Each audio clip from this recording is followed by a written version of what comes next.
Hello everybody, welcome back again.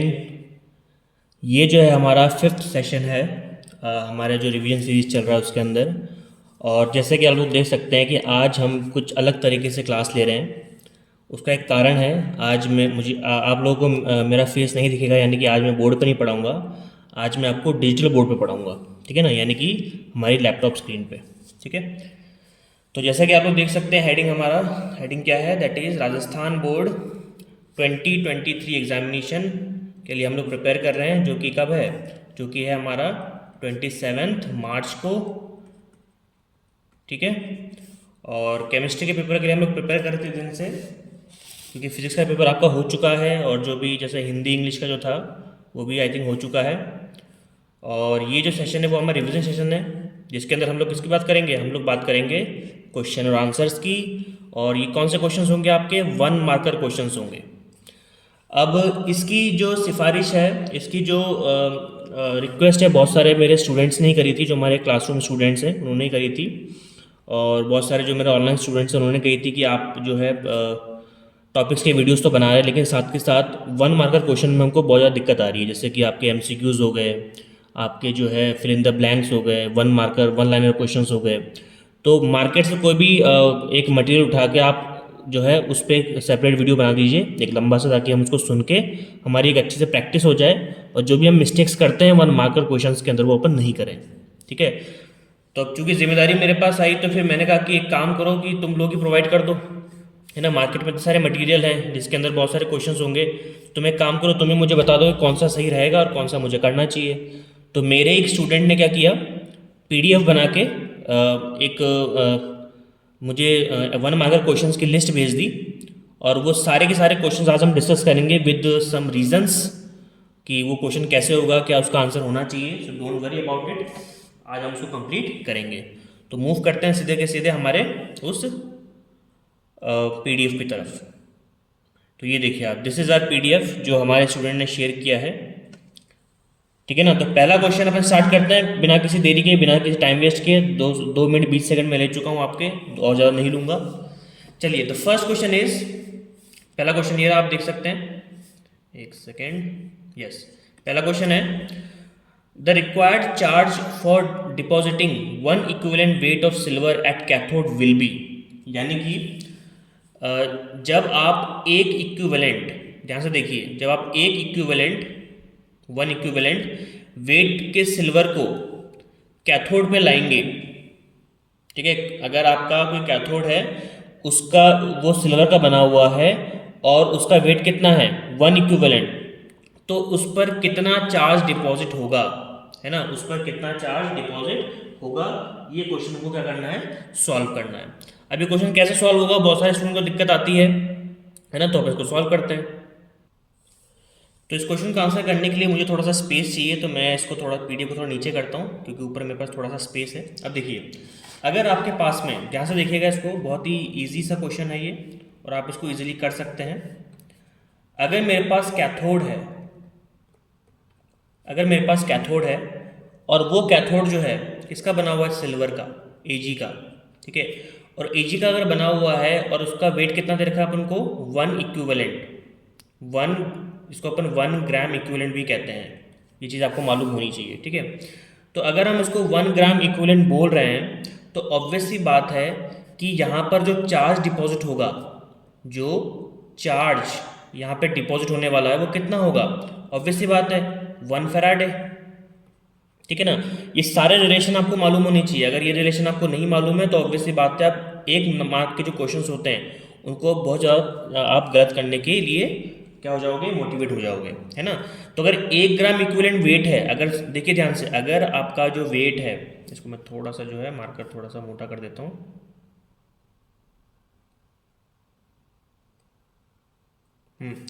अगर आपका जो वेट है, अगर आपका जो वेट है, तो अगर आपका वेट जो है, अगर आपका वेट कितना दे रखा है, 1 ग्राम इक्विवेलेंट दे रखा है। ठीक है, तो वो हमेशा, ठीक है ना, जो वेट है वो हमेशा किसके बराबर होगा, वो बराबर होगा 1 फैराडे चार्ज के। ठीक है, ये बात आपको जो ध्यान में रखनी है कि अगर आपको किसी भी इलेक्ट्रोड का वेट कितना दे रखा है 1 ग्राम इक्विवेलेंट, तो उसका जो चार्ज डिपोजिशन होगा, मतलब कितना चार्ज में डिपॉजिट होगा, वो कितना होगा 1 फैराडे होगा। और आपको मालूम होना चाहिए कि 1 फैराडे की वैल्यू कितनी होती है, दैट इज 96500 कूलम्स। ये अपन बहुत बार अपन ने डिस्कस किया है इसको इलेक्ट्रोकेमिस्ट्री वाले चैप्टर के अंदर, ठीक है ना। तो ये इसका आंसर हो जाएगा। लेकिन ये जो आंसर है ये इन चारों में से किसी ऑप्शन में नहीं, आप देखिए ध्यान से, ना इसमें दे रखा है, ना इसमें दे रखा है, ना इसमें, ना इसमें। लेकिन मैं जैसे हमेशा आपको कहता हूं कि आपको हर किसी वैल्यू को, कोई सी भी वैल्यू को आपको साइंटिफिक वे में लिखना आना चाहिए, ठीक है। तो यही काम जो है इस क्वेश्चन के अंदर किया गया है एग्जामिनर के द्वारा। तो इसने क्या किया, इसने इसको साइंटिफिक वे में लिख दिया। तो अगर मैं इसको साइंटिफिक वे में लिखूंगा तो कैसे लिखूंगा, 9.65 इंटू 10⁴ कूलम। देखिए ध्यान से, मैंने क्या किया, मैंने 9 और 6 के बीच में पॉइंट लगा दिया, ठीक है। तो कितने डिजिट के पहले पॉइंट लगा हुआ है, 1 2 3 4 के पहले से 10⁴ क्या आ गया, 4 आ गया, ठीक है। अब देखिए कहाँ किससे मैच कर रहा है, ये बताइए। ये मैच कर रहा है आपका ऑप्शन नंबर बी के साथ में, चेक कर लीजिए। इसलिए तो correct answer should be B, ठीक है ना। तो काफी इजी सा क्वेश्चन था ये, लेकिन वही लोग घबरा जाते हैं, क्यों, क्योंकि प्रैक्टिस नहीं करते हैं और कॉन्सेप्ट को समझना नहीं चाहते, ठीक है। तो पहला क्वेश्चन हमारा हो गया। किसी भी तरह का डाउट होने पर मुझसे आप जुड़ सकते हैं, सारी डिटेल्स जो है मैंने डिस्क्रिप्शन में प्रोवाइड करी है, आप चाहे तो सीधा कमेंट भी कर सकते हैं। चलिए मूव करते हैं क्वेश्चन नंबर 2 की तरफ। अब क्वेश्चन नंबर 2 क्या बोल रहा है, क्वेश्चन नंबर 2 बोल रहा है the integral rate law for the reaction. Integral rate law का मतलब क्या होता है कि आपने रेट लॉ का इंटीग्रेशन किया हो, यानी कि आपने रेट लॉ की इक्वेशन को इंटीग्रेशन फॉर्मेट में लिखा हो, ठीक है। तो यहाँ पे जो हमको एग्जांपल दे रखा है, वो एग्जांपल देखिए क्या दे रखा है, hydrogen is reacting with iodine and gives out hydrogen iodide. तो इसको हम लोग कैसे लिख सकते हैं इंटीग्रेशन फॉर्म के अंदर, तो मैंने आपको बताया था। अब देखो यहाँ पे जो फॉर्मेट आपको दे रखा है, अब आपको हमेशा ऑप्शन को भी देखना है कि ऑप्शन किस फॉर्मेट में लिखा हुआ है ना। तो यहाँ पे जो ऑप्शन लिखा हुआ है वो डिफरेंशियल रेट इक्वेशन लिखा हुआ है, और ये हमेशा हम लोग कब करते हैं, हम करते हैं इंस्टेंटेनियस के अंदर, इंस्टेंटेनियस रेट इक्वेशन के अंदर हम लोग ये चीज़ करते हैं, रेट इक्वेशन, ठीक है। जिसको याद नहीं है नोट्स अपने देख लीजिए, आपको याद आ जाएगा इंस्टेंटेनियस रेट इक्वेशन।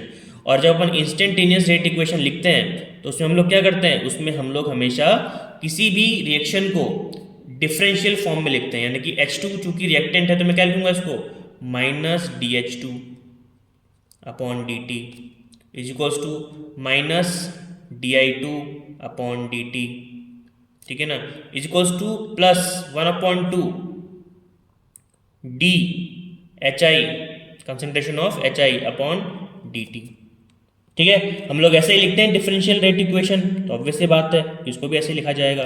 तो बताइए कौन से ऑप्शन में हमारा ये वाला जो है फॉर्मेट लिखा हुआ है, या अगर आप ध्यान से देखें तो यहाँ पे जो लिखा हुआ है वो किस में लिखा हुआ है, ये लिखा हुआ है हमारा ए गलत हो जाएगा, ए में नहीं है, हर तरफ माइनस माइनस कर रखा है। सी वाला जो है वो भी नहीं होगा, है ना, डी वाला जो है वो भी नहीं होगा, तो बचा बी वाला, ठीक है। लेकिन यहाँ पे एक मिसप्रिंट है, यहाँ पे देख सकता हूँ मैं मिसप्रिंट है, यहाँ पर जो है माइनस नहीं है, ठीक है, और साथ ही साथ यहाँ पर HI की जगह क्या आएगा, I2 आएगा, ठीक है ना। तो प्रिंटेड फॉर्म के अंदर भी, प्रिंटेड फॉर्मेट के अंदर भी मिसप्रिंट हो सकते हैं, इसलिए आपको थोड़ा सा इसमें विशेष ध्यान रखना है, ठीक है। तो माइनस यहाँ पे क्या आ जाएगा, माइनस आ जाएगा I2, यानी कि जो हमने ऊपर लिखा है वो बिल्कुल सही है, ठीक है। तो ऐसे क्वेश्चन में हालांकि आपको बोनस मार्क्स मिल जाते हैं, लेकिन ऐसी मिस्टेक बोर्ड्स में नहीं होगी। ये जो मार्केट के मटेरियल्स होते हैं उनमें ज़रूर होती है। अब जिस भी बच्चे ने मुझे ये शेयर किया है वो भी अगर वीडियो देख रहा है तो थोड़ा सा इसको आप करेक्ट कर लेना, ठीक है ना। चलिए मूव करते हैं अगले क्वेश्चन की तरफ। तो इसका ऑप्शन बी होगा, है ना वैसे तो, और सही फॉर्मेट जो है वो ये वाला जो हमने ऊपर लिखा है। चलिए क्वेश्चन नंबर 3 देखिए। Question number 3 is very easy. The rate of reaction becomes twice on increasing the concentration of A 4 times for the reaction, ठीक है ना। अगर आपने रेट ऑफ रिएक्शन को ट्वाइस किया या फिर रेट ऑफ रिएक्शन ट्वाइस हो जाता है जब आप कंसंट्रेशन A का 4 टाइम्स कर देते हो, तो इस रिएक्शन का ऑर्डर क्या होगा, इस रिएक्शन का ऑर्डर क्या होगा। तो आपको मालूम होना चाहिए कि जब भी अपन ऑर्डर ऑफ रिएक्शन और कंसंट्रेशन में जब भी हम लोग रिलेशन निकालते हैं तो कंसंट्रेशन जो होता है वो ऑर्डर का क्या होता है, बताइए, वो ऑर्डर का क्या हो जाएगा, क्या रिलेशन होता है दोनों के अंदर। तो जब भी अपन रेट ऑफ रिएक्शन की बात करते हैं तो rate of reaction is directly proportional to concentration, ये तो आपको मालूम ही होगा। यानी कि कंसंट्रेशन अगर आपने बढ़ाया तो रेट भी बढ़ेगा। तो रेट क्या हो गया, ट्वाइस हो गया, कब, जब आपने कंसंट्रेशन 4 गुना कर दिया, है ना। तो यानी कि जब आप ऑर्डर निकालोगे तो जो रेट ऑफ रिएक्शन आएगी, जो ऑर्डर ऑफ रिएक्शन आएगी, सॉरी, वो ऑर्डर ऑफ रिएक्शन क्या हो जाएगा, उसका हाफ हो जाएगा, ठीक है ना। अगर रेट ऑफ रिएक्शन ट्वाइस है तो ऑर्डर ऑफ रिएक्शन क्या हो जाएगा, हाफ हो जाएगा, ये बात ध्यान रखनी है, ठीक है ना। तो आंसर हो जाएगा इसका सी। इस बात को आपको जरूर ध्यान रखें कि अगर रेट ऑफ रिएक्शन आपका डबल हुआ है तो ऑब्वियस सी बात है कि जो आपका ऑर्डर ऑफ रिएक्शन है वो कैसा हो जाएगा, हाफ हो जाएगा, ठीक है। ये कॉन्सेप्ट है, ये आपको ध्यान रखना है। चलिए क्वेश्चन नंबर 4, नाइट्रोलिम नाइट्रोलिम क्या चीज़ है भाई। अब देखिए, नाइट्रोलिम जो है ऑर्गेनिक केमिस्ट्री का एक महत्वपूर्ण जो है इंपॉर्टेंट पार्ट माना जाता है, ठीक है। और कहा यह जाता है कि जब भी अपन नाइट्रोलिम की बात करते हैं तो नाइट्रोलिम होता है कैल्शियम साइनाइड, और कैल्शियम साइनाइड जो है मुझे लेना है along with charcoal, activated charcoal. यानी कि जब भी अपन नाइट्रोलिम की बात करते हैं तो नाइट्रोलिम का मतलब क्या होता है, that is activated charcoal, activated charcoal plus calcium nitrile, calcium nitrile या साइनाइड, जो कि मुझे केवल ऑप्शन नंबर सी में दिख रहा है। तो कैल्शियम नाइट्राइल या कैल्शियम साइनाइड भी कह सकते हो आप इसको। तो जब कैल्शियम नाइट्राइल या कैल्शियम साइनाइड को हम एक्टिवेटेड चारकोल के साथ मिला देते हैं तो वो क्या बन जाता है, उसको कंबाइंडली अपन कहते हैं नाइट्रोलिम, और जिसका यूज़ किया जाता है किसके अंदर, इसका यूज़ किया जाता है एसिटाइलिन कंपाउंड को बनाने में, ठीक है। तो option C will be correct. उसमें मैं स्टार लगा रहा हूँ क्योंकि ऐसे क्वेश्चन आपके लिए इंपॉर्टेंट भी है नॉलेज के हिसाब से और एग्जाम के हिसाब से, ठीक है। आगे बढ़े, चलिए आगे बढ़ते हैं। चलिए क्वेश्चन नंबर 5 देखिए। क्वेश्चन नंबर 5 भी काफी इजी है। Magnetic separation method is used for. अब magnetic separation method, magnetic separation का मतलब क्या हो गया कि आप मैग्नेट्स का यूज कर रहे हो, और मैग्नेट्स कहाँ पे हमेशा काम करती है, हमेशा उन चीज़ों के लिए काम करती है जो मैग्नेटिक बिहेवियर शो कर सकते हैं। तो जनरली वो कौन से कंपाउंड होते हैं, वो होते हैं आपके आयरन या आयरन लाइक, Fe या फिर Fe लाइक, या तो वो आयरन हो सकता है या फिर वो आयरन जैसा हो सकता है, जैसे कि निकल हो गया, क्रोमियम हो गया, है ना, इस तरह से। तो आयरन या आयरन लाइक जो ओर्स होते हैं केवल उन्हीं को आप मैग्नेटिक सेपरेशन मेथड से क्या कर सकते हो, सेपरेट कर सकते हो। That's why option A will be correct, that is separating magnetic ores और गैंगी, है ना। ये बात ध्यान रखना, मैग्नेटिक ओर्स होने चाहिए। और मैग्नेटिक ओर्स कौन से होते हैं, अभी बताया मैंने, आयरन या फिर आयरन लाइक, ठीक है। तो उम्मीद करता हूँ आपको समझ में आ रहा होगा, है ना, और समझ में आना चाहिए। सारे क्वेश्चंस आपको डिस्कस मैं इसलिए कर रहा हूँ ताकि आपको पता लगे कि कैसे कैसे क्वेश्चन फ्रेम हो सकते हैं और कैसे उसको सॉल्व करना और कैसे सोचना है। जैसे मैं आपकी जगह होता तो मैं कैसे सोचता अपनी नॉलेज के बिहाफ पर और अपने क्वेश्चन सॉल्विंग नेचर के बिहाफ पर मैं इसको कैसे आंसर निकालता, तो वही मैं आपके सामने कर रहा हूँ। बस ये चीज़ आपको थोड़ा सा आपको भी सीखनी है, ओके। चलिए क्वेश्चन नंबर 6 देखिए। This question came from the organic chemistry, which of the following reaction converts ethyl chloride यानी कि C2H5Cl into di ethyl ether यानी कि C2H5O, ठीक है। तो डाई इथाइल ईथर को हम लोग, सॉरी, इथाइल क्लोराइड को हम लोग डाई इथाइल ईथर में कैसे कन्वर्ट कर सकते हैं। तो ये बताइए हमने कौन से मेथड में सीखा था, हमने ये चीज़, है ना, मालूम होना चाहिए। ये हमने सीखा था विलियमसन ईथर सिंथेसिस के अंदर, क्योंकि आपको मालूम होना चाहिए कि जब भी हम लोग विलियमसन ईथर सिंथेसिस करते हैं तो हमेशा हम लोग क्या लेते थे, हम लोग लेते थे RX यानी कि अल्काइल हैलाइड, और साथ में इसकी रिएक्शन हमने किससे करवाई है, सोडियम एल्कोक्साइड से, RONA से। तो हमेशा क्या होता है, हमेशा NaX बाहर निकल जाता है और आपको क्या मिलता है, आपको मिलता है ROR, ठीक है। तो यहाँ पे ROR किस फॉर्मेट में लिखा हुआ है, दैट इज C2H5O C2H5, ठीक है।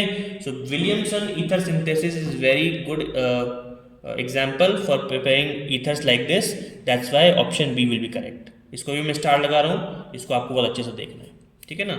एक बार नोट्स में जाकर विलियमसन ईथर सिंथेसिस को देख लीजिए वीडियो को पॉज करके, ठीक है ना। और अगर देख लिया है तो चलते हैं अपन नेक्स्ट क्वेश्चन की तरफ।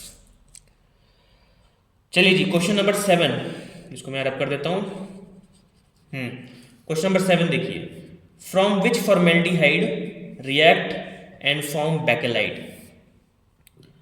कौन से, क्या लिखा हुआ है, फ्रॉम विच फॉर्मेल्डिहाइड, हाँ मतलब फॉर्मेल्डिहाइड किससे रिएक्ट करके बेकेलाइट बनाता है।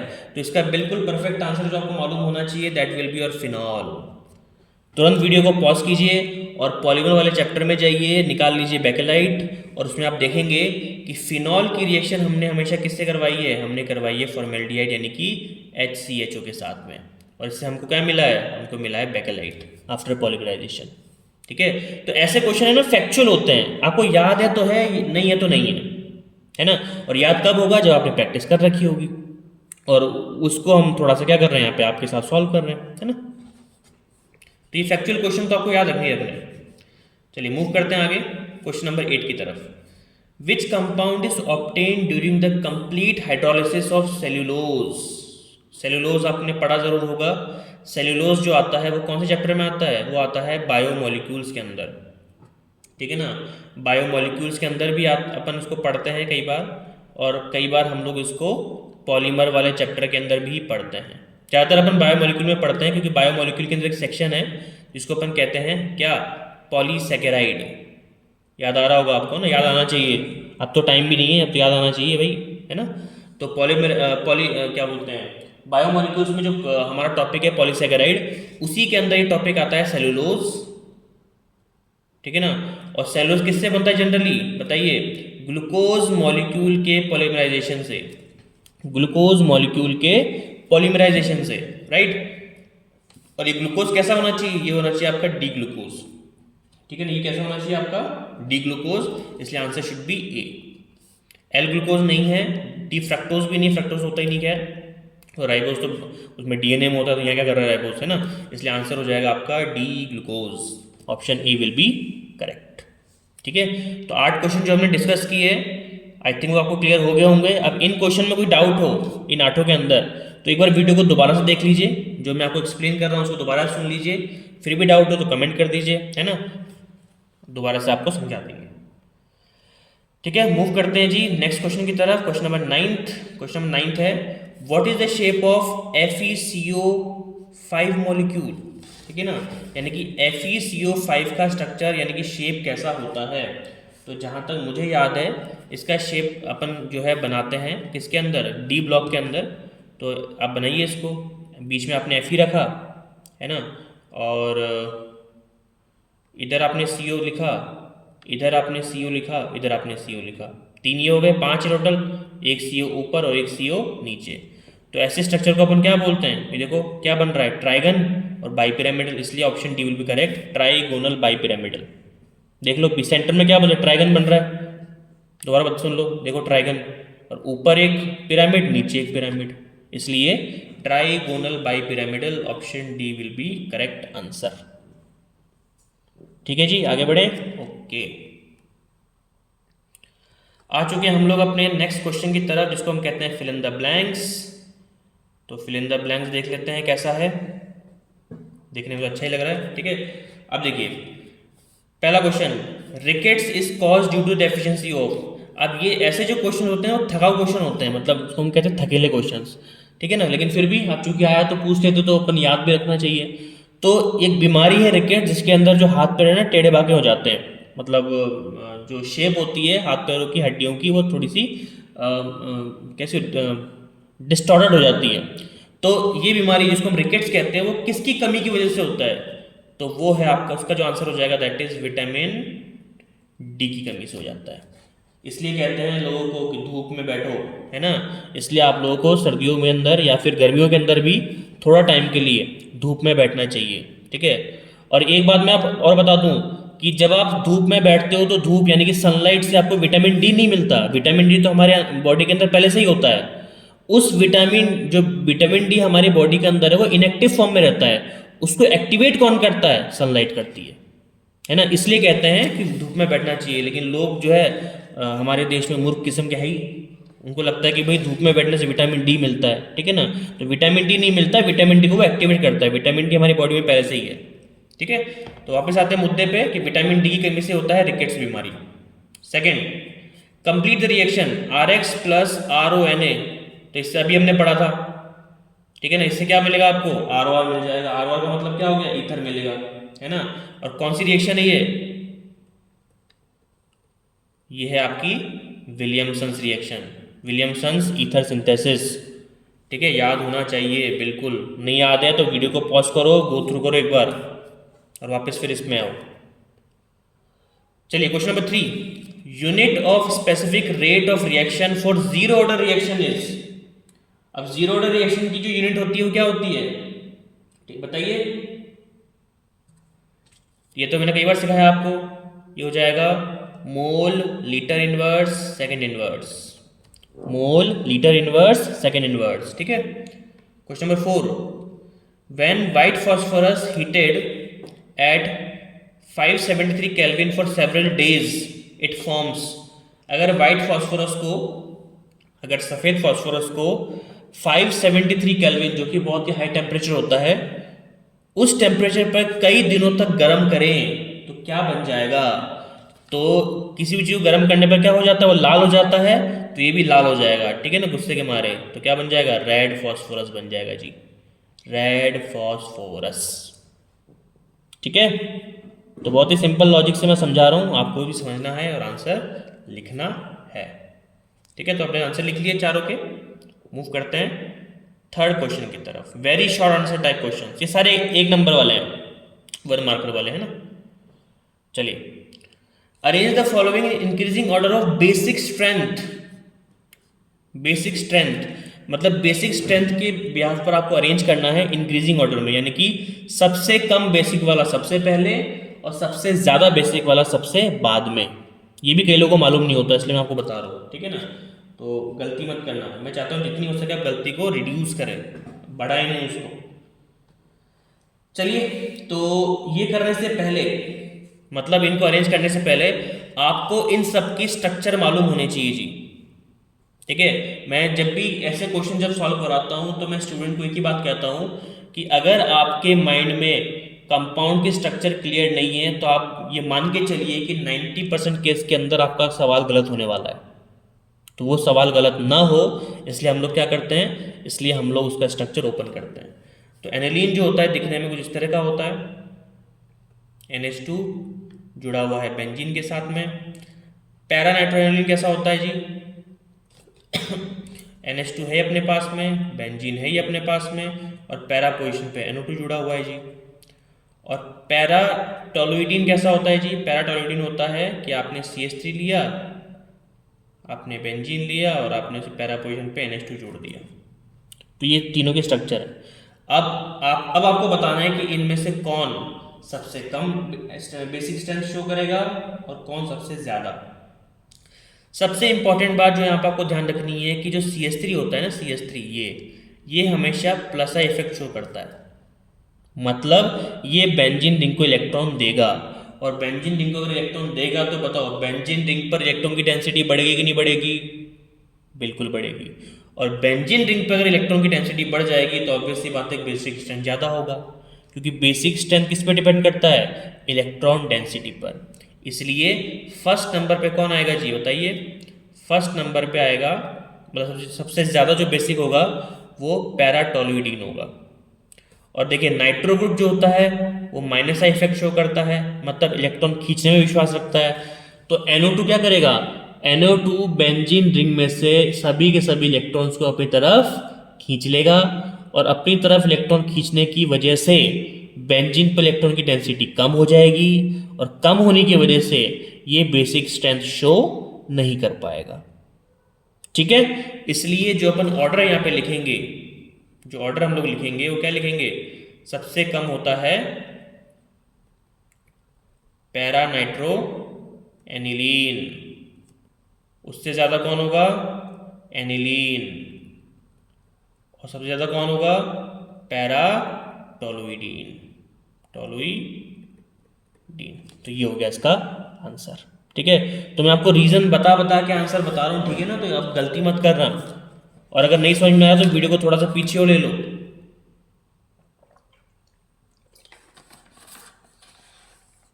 चलिए, समझ में आ गया होगा आपको।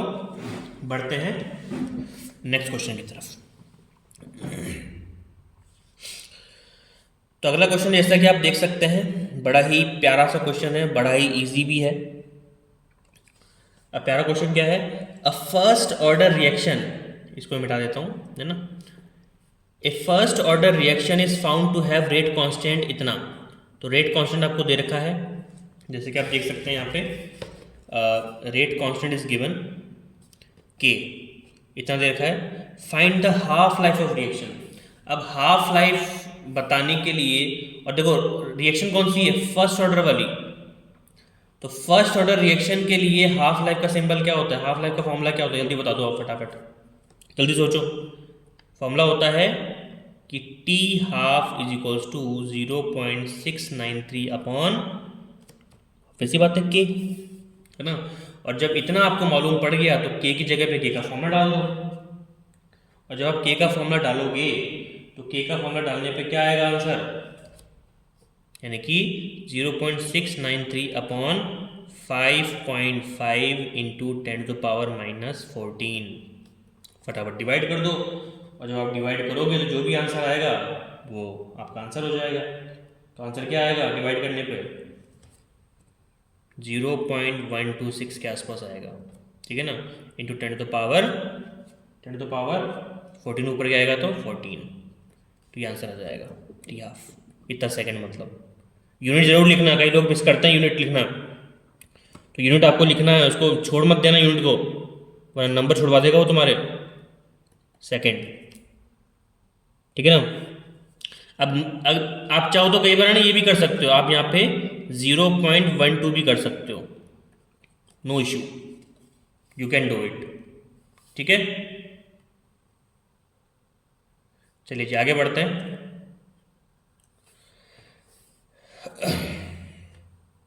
Question number 3, what is copper matte. तो कॉपर मैट क्या चीज़ है भाई, ये अपन देख लेते हैं। तो हालांकि कॉपर मैट कोई बहुत बड़ा इशू नहीं है, कई लोग क्या इसका नाम सुनते नहीं है तो घबरा जाते हैं कि है क्या चीज़, ठीक है ना। एक्चुअली कॉपर मैट जो है एक ओर होता है, ठीक है ना। किसका ओर होता है? एक तो होता है कॉपर सल्फाइड का और FeS का। मतलब जब आयरन सल्फाइड और कॉपर सल्फाइड को आप आपस में मिला दोगे तो उसी को अपन कंबाइंडली क्या बोलेंगे जी? कॉपर मैट बोलेंगे। तो फॉर्मूला लिख लेना, बहुत इंपॉर्टेंट है और ज़रूरी भी है, ठीक है। आगे बढ़े, इंपॉर्टेंट को मार्क कर रहा हूँ क्योंकि केवल ये फैक्ट है, इसमें कोई करना नहीं है आपको, ये फैक्ट है कि कॉपर मैट क्या होता है। तो ये होता है जी कॉपर मैट, कॉपर सल्फाइड और आयरन सल्फाइड का mixture, that's it. Question number 4, arrange F2Cl2Br2 और I2 in order of increasing bond dissociation enthalpy. मतलब किसका बॉन्ड जल्दी टूटेगा, मतलब किसके बॉन्ड को तोड़ने के लिए ज़्यादा एनर्जी चाहिए और किसके बॉन्ड को तोड़ने के लिए सबसे कम एनर्जी चाहिए। तो हमें क्या करना है, उसको अरेंज करना है इन चारों को। तो किस भी आप अरेंज करेंगे? देखिए जिसका साइज सबसे बड़ा होता है ना, उसके बॉन्ड को तोड़ने के लिए सबसे कम अमाउंट में एनर्जी चाहिए होती है। जी हाँ, ठीक है। तो यहाँ पे आप देखिए सबसे बड़ा साइज किसका है? I2 का। अगर आप ऑर्डर देखें 70 ग्रुप अगर देखें, सबसे ऊपर आता है F, फिर आता है Cl, फिर आता है Br, फिर आता है I, है ना। तो मतलब I सबसे नीचे है, और I अगर सबसे नीचे है तो ऑब्वियस सी बात है इसका साइज सबसे ज़्यादा बड़ा है, और सबसे ज़्यादा अगर ये बड़ा है तो ऑब्वियस सी बात है कि इसके बीच के बॉन्ड को तोड़ने के लिए सबसे कम एनर्जी चाहिए। इसलिए I2 की जो एंथैल्पी होती है, बॉन्ड डिसोसिएशन एंथैल्पी, वो सबसे कम होती है। सबसे कम वाले के लिए सिंबल ऐसा आता है। चलिए अब बचे ये 3, F2Cl2Br2। अब F2 का साइज सबसे छोटा है और इसका साइज ही इसके लिए बन जाता है आफत। क्यों? क्योंकि जितना छोटा साइज होगा उतना ही ज़्यादा रिपल्शन होगा उसके प्रोटॉन्स के बीच में। भाई साइज छोटा है तो ऑब्वियसली बात है इस तरह से जुड़े रहेंगे ना दोनों, यहाँ सेंटर में प्रोटॉन्स हैं तो प्रोटॉन एक दूसरे को क्या करेंगे? एक दूसरे को रिपेल नहीं करेंगे क्या? करेंगे, ऑब्वियसली बात है ना। तो रिपेल करने की वजह से फ्लोरीन खुद ब खुद अपने आप को तोड़ देता है, इसलिए I2 के बाद F2। इससे ज़्यादा किसका होता है, Br2 का, और सबसे ज़्यादा किसका होता है, Cl2 का। और Cl2 का ज़्यादा क्यों होता है सबसे ज़्यादा, क्योंकि उसका साइज़ बहुत ही आइडियल है, ना ज़्यादा बड़ा ना ज़्यादा छोटा है, इसलिए ये ऑर्डर आपको ढंग से याद रखना पड़ेगा। ठीक है जी, मूव करते हैं नेक्स्ट क्वेश्चन की तरफ। रीज़न मैंने आपको बताया था, वीडियो थोड़ा सा पीछे ले लो, रीज़न पता लग जाएगा। नाउ गिव रीज़न, रीज़न क्या देना है कि H2S जो होता है वो आपका एसिडिक होता है, लेकिन H2O कम एसिडिक होता है। कुल मिला के बात ये है कि क्यों हाइड्रोजन सल्फाइड पानी से ज़्यादा एसिडिक है। चलिए बताइए क्यों है। अब अगर आप ध्यान से देखें तो हाइड्रोजन को 2 मिनट के लिए भूल जाओ, ऑक्सीजन है हमारे पास में और सल्फर है, और आपको पता है कि दोनों ही 16 ग्रुप के मेंबर्स हैं, है कि नहीं है। मतलब 16 ग्रुप में सबसे ऊपर कौन आता है, ऑक्सीजन, फिर कौन आता है, सल्फर। इस तरह से अगर आप मूव करें तो oxygen second number, sorry sulphur जो है सेकंड नंबर पे आता है, ऑक्सीजन फर्स्ट नंबर पे आता है। तो ये कहा जाता है कि जब आप टॉप टू बॉटम मूव करते हो ना ग्रुप में, सुनिएगा ध्यान से, जब आप टॉप टू बॉटम ग्रुप में मूव करते हो तो बॉन्ड डिसोसिएशन एंथैल्पी जो होती है वो डिक्रीज कर जाती है, और बॉन्ड डिसोसिएशन एंथैल्पी अगर डिक्रीज करती है तो एसिडिक कैरेक्टर बढ़ जाता है। मतलब सल्फर का साइज, सुनना, एक सिंपल सा रीजन सुन लो। सल्फर का साइज जो होता है वो ऑक्सीजन से ज़्यादा होता है। अगर ऑक्सीजन इतना सा है तो सल्फर थोड़ा सा बड़ा होगा, और सल्फर अगर बड़ा है तो ऑब्वियसली बात है हाइड्रोजन जल्दी निकालेगा ना। जितना बड़ा साइज उतना ही ज़्यादा होल्डिंग पावर कम हो जाती है, छोटा साइज तो होल्डिंग पावर ज़्यादा होती है due to attraction. That's why hydrogen can eliminate from sulphur easily than oxygen. तो ये आपको आंसर लिखना है, ठीक है ना। इसको मैं मिटा रहा हूँ, तो यहाँ पे अपन क्या लिखेंगे आंसर, बहुत ही शॉर्ट में मैं लिख रहा हूँ,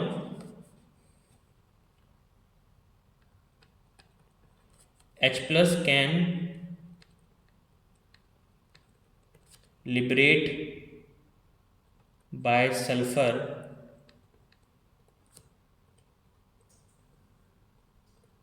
because of its larger size than oxygen. ठीक है, तो ये बात ध्यान रखिए, सल्फर का साइज थोड़ा सा बड़ा हो गया, इसलिए वो हाइड्रोजन को जल्दी रिलीज करवा सकता है, लेकिन ऑक्सीजन ऐसा नहीं कर सकता।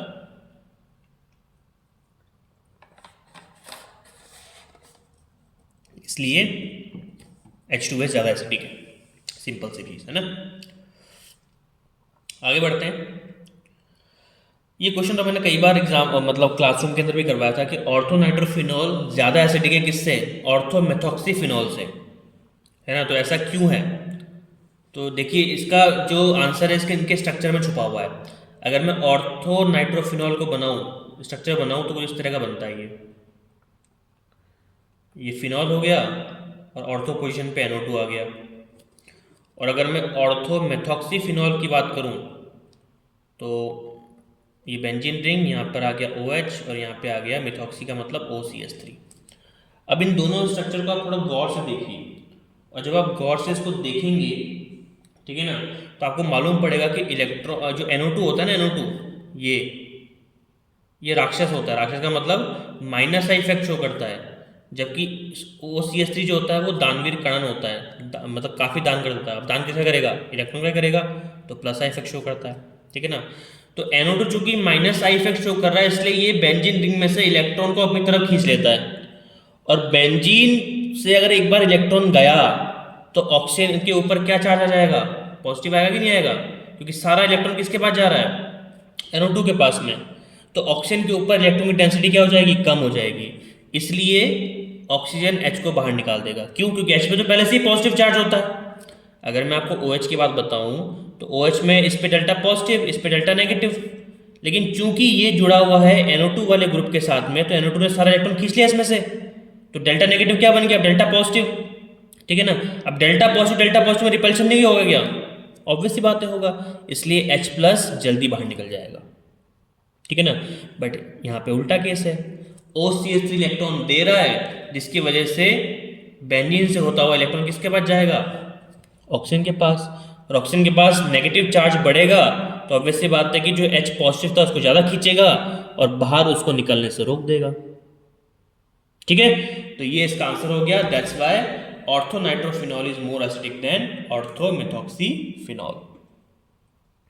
ठीक है, तो ये टेक्निकल टर्म्स आपको यूज करने हैं, मैं कई बार आपको बता चुका हूँ। ठीक है, दोबारा मैं आपको बता रहा हूँ, लेकिन फिर भी आप लोग जो है इसको यूज नहीं करते हैं, तो ध्यान रखिएगा कि ऐसी गलती आप एग्जाम में तो कम से कम ना करें। ठीक है जी, मूव करते हैं नेक्स्ट क्वेश्चन की तरफ। चलिए अगला क्वेश्चन आ गया हमारे पास में, question number 7th, as you can see on the screen. The CO bond is much shorter in phenol than in ethanol. CO bond जो होता है फिनॉल के अंदर वो छोटा होता है, जबकि इथेनॉल में नहीं होता। तो पहले मैं फिनॉल तो बनाऊं, तो फिनॉल अगर मैं बनाऊं तो बेंजीन रिंग है मेरे पास में, कार्बन है मेरे पास में, एक सेकेंड, कार्बन तो पहले से था ना यहाँ पे, OH है मेरे पास में, ये कार्बन ये रहा। इथेनॉल अगर बनाऊं तो CH3 CH2 और ये OH। ठीक है, इसका आंसर आप एक ही लाइन में खत्म कर सकते हो, और वो एक लाइन में आंसर कैसे खत्म होगा? ऐसे कि OH जिस कार्बन से जुड़ा हुआ है ये वाला, ये कैसा है? ये है sp2 कार्बन। और इथेनॉल में OH जिस कार्बन से जुड़ा हुआ है ये वाला, ये कौन सा है? ये है sp3 कार्बन। और sp2 का जो बॉन्ड लेंथ होता है वो sp3 से क्या होता है? कम होता है भैया, कम होता है। ठीक है, इसको अपन कहते हैं bond length order. Spelling mistake हो गई, बॉन्ड लेंथ LENGTH, लेंथ। तो बॉन्ड लेंथ जो होता है वो sp2 का कम होता है, किससे? sp3 से। दैट्स वाई जो आपका CO बॉन्ड है फिनॉल के अंदर वो शॉर्टर हो गया इथेनॉल से। ठीक है ना,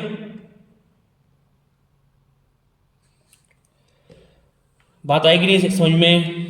और जहां भी एक बात और बता देता हूँ एडिशनली, कि जहां भी आपको sp2 बॉन्डिंग दिख रही है ना, तो sp2 का मतलब हो गया डबल बॉन्ड, और sp3 का मतलब क्या हो गया जी? Single bond.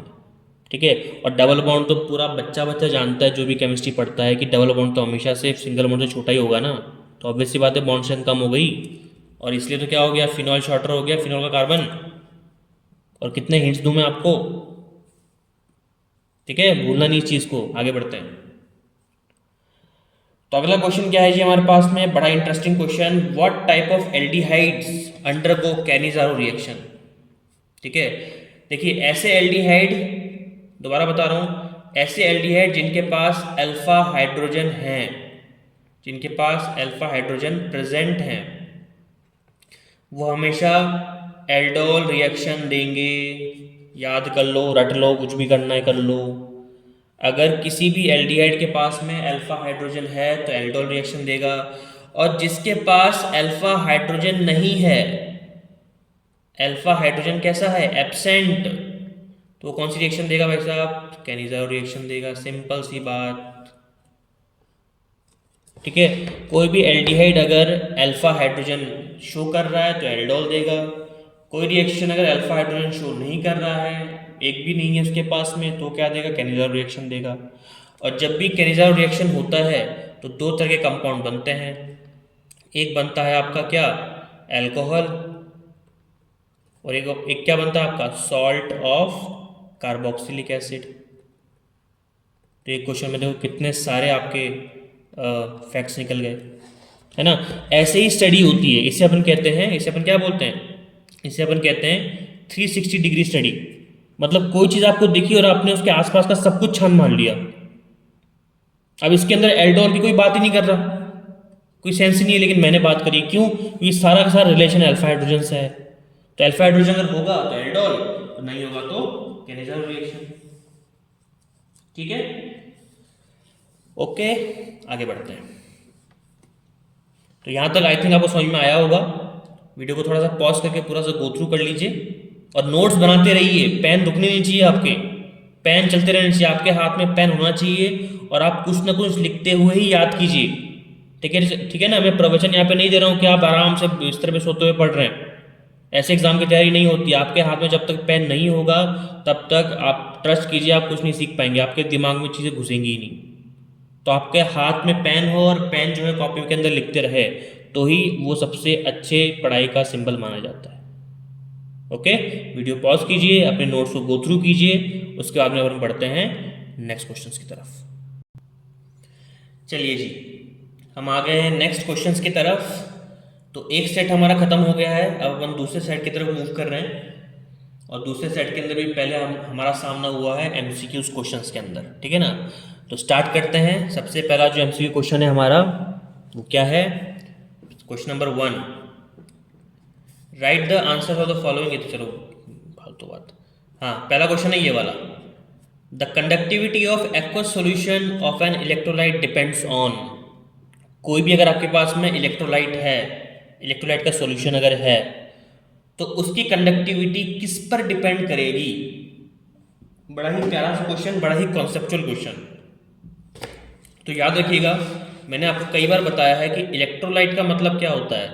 इलेक्ट्रोलाइट का मतलब वो होता है कि ऐसा कोई भी सब्सटेंस जो पॉजिटिव और नेगेटिव आयंस में टूट जाए। एग्जाम्पल के तौर पे NaCl। तो कोई भी ऐसा सब्सटेंस, कोई भी ऐसा कंपाउंड, कोई भी ऐसा मॉलिक्यूल, कुछ भी आप बोल लो, अगर वो पॉजिटिव और नेगेटिव आयंस दे रहा है किसके अंदर? पानी के अंदर, तो ऐसे सब्सटेंस को हम क्या बोलते हैं जी? ऐसे सब्सटेंस को हम कहते हैं जी इलेक्ट्रोलाइट्स। ठीक है, और ध्यान रखिए, कोई भी सब्सटेंस जो पॉजिटिव और नेगेटिव आयंस प्रोड्यूस कर रहा है वो क्या करेगा? वो करंट प्रोड्यूस करेगा। और करंट क्यों प्रोड्यूस करेगा? क्योंकि पॉजिटिव और नेगेटिव आयंस क्या शो कर रहे हैं? मूवमेंट शो कर रहे हैं। क्या शो कर रहे हैं? मूवमेंट। यानी कि अगर कोई भी इलेक्ट्रोलाइट हमारे पास में है तो वो करंट क्यों शो करता है, कंडक्टिविटी क्यों शो करता है? क्योंकि उसके आयंस मूव कर रहे हैं। इसलिए B answer will be correct, movement of ions. यानी कि कंडक्टिविटी ऑफ इलेक्ट्रोलाइट किस पे डिपेंड करता है? मूवमेंट ऑफ आयंस पे। ठीक है ना। तो इतने ही प्यार से आपको पढ़ना है, वही मैं आपको पढ़ाने की कोशिश कर रहा हूं। आगे बढ़ते हैं। Question number 2। क्वेश्चन नंबर 2 है जी, which of the following statement is correct in relation to equation. ये वाला ये आरएनएस इक्वेशन है, पूरा गांव जानता है। ठीक है ना। इन केमिकल काइनेटिक्स, तो जो आरएनएस इक्वेशन है उसके रेफरेंस में कौन सा स्टेटमेंट सही है ABCD में से? ठीक है ना।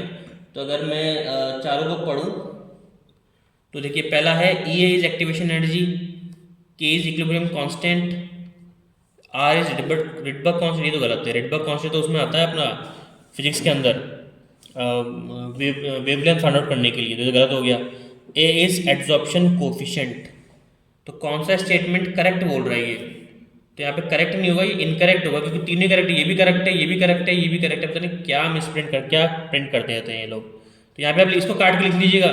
और जिसने मुझे PDF भेजी है ना, थोड़ा देख दाख के भेजा करो भाई। यहाँ पे इनकरेक्ट।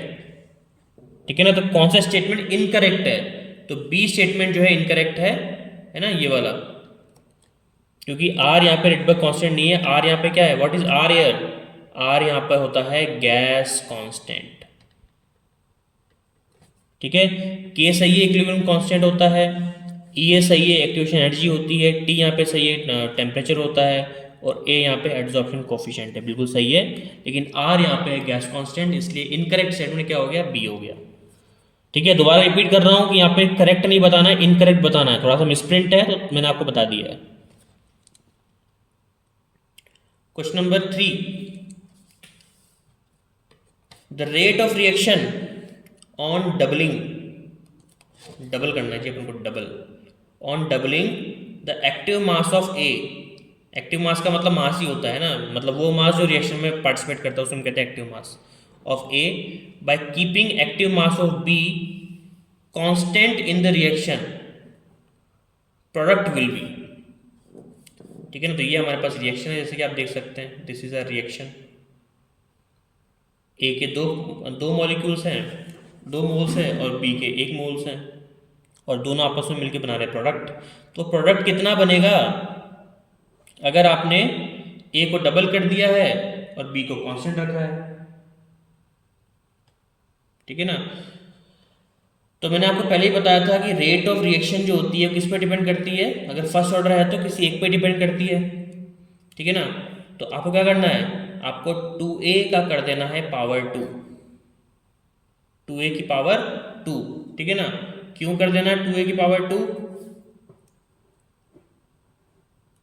मैं आपको बता देता हूँ। क्योंकि रेट ऑफ रिएक्शन जो होता है डायरेक्टली प्रोपोर्शनल होता है किसके, कंसंट्रेशन ऑफ ए की पावर मोल्स के। तो मोल्स तो यहाँ पे 2 है और आपने क्या किया, ए को डबल कर दिया है। तो ए को अगर आपने डबल किया है तो इसको मैं कैसे लिख सकता हूँ, are directly proportional to 2a की पावर a, यानी कि 2। तो 2 2 क्या हो जाएगा, 4 हो जाएगा। तो आंसर हो जाएगा 4 times, B will be the correct answer. तो जो भी हमने अब तक पढ़ा है फॉर्मूला वगैरह उसी पे ही हमारा ये क्वेश्चन है। ऐसे ही हमको क्वेश्चन क्या करना होता है, सॉल्व करना होता है, ठीक है। चलिए आगे बढ़ते हैं। क्वेश्चन नंबर 4 देखिए, gravity separation method. Gravity separation method, what do mean by gravity separation method. Gravity separation method का मतलब ये होता है कि जैसे आप किसी भी चीज़ को ऊपर फेंको, आप वो नीचे आ जाती है अपने आप ड्यू टू ग्रेविटी।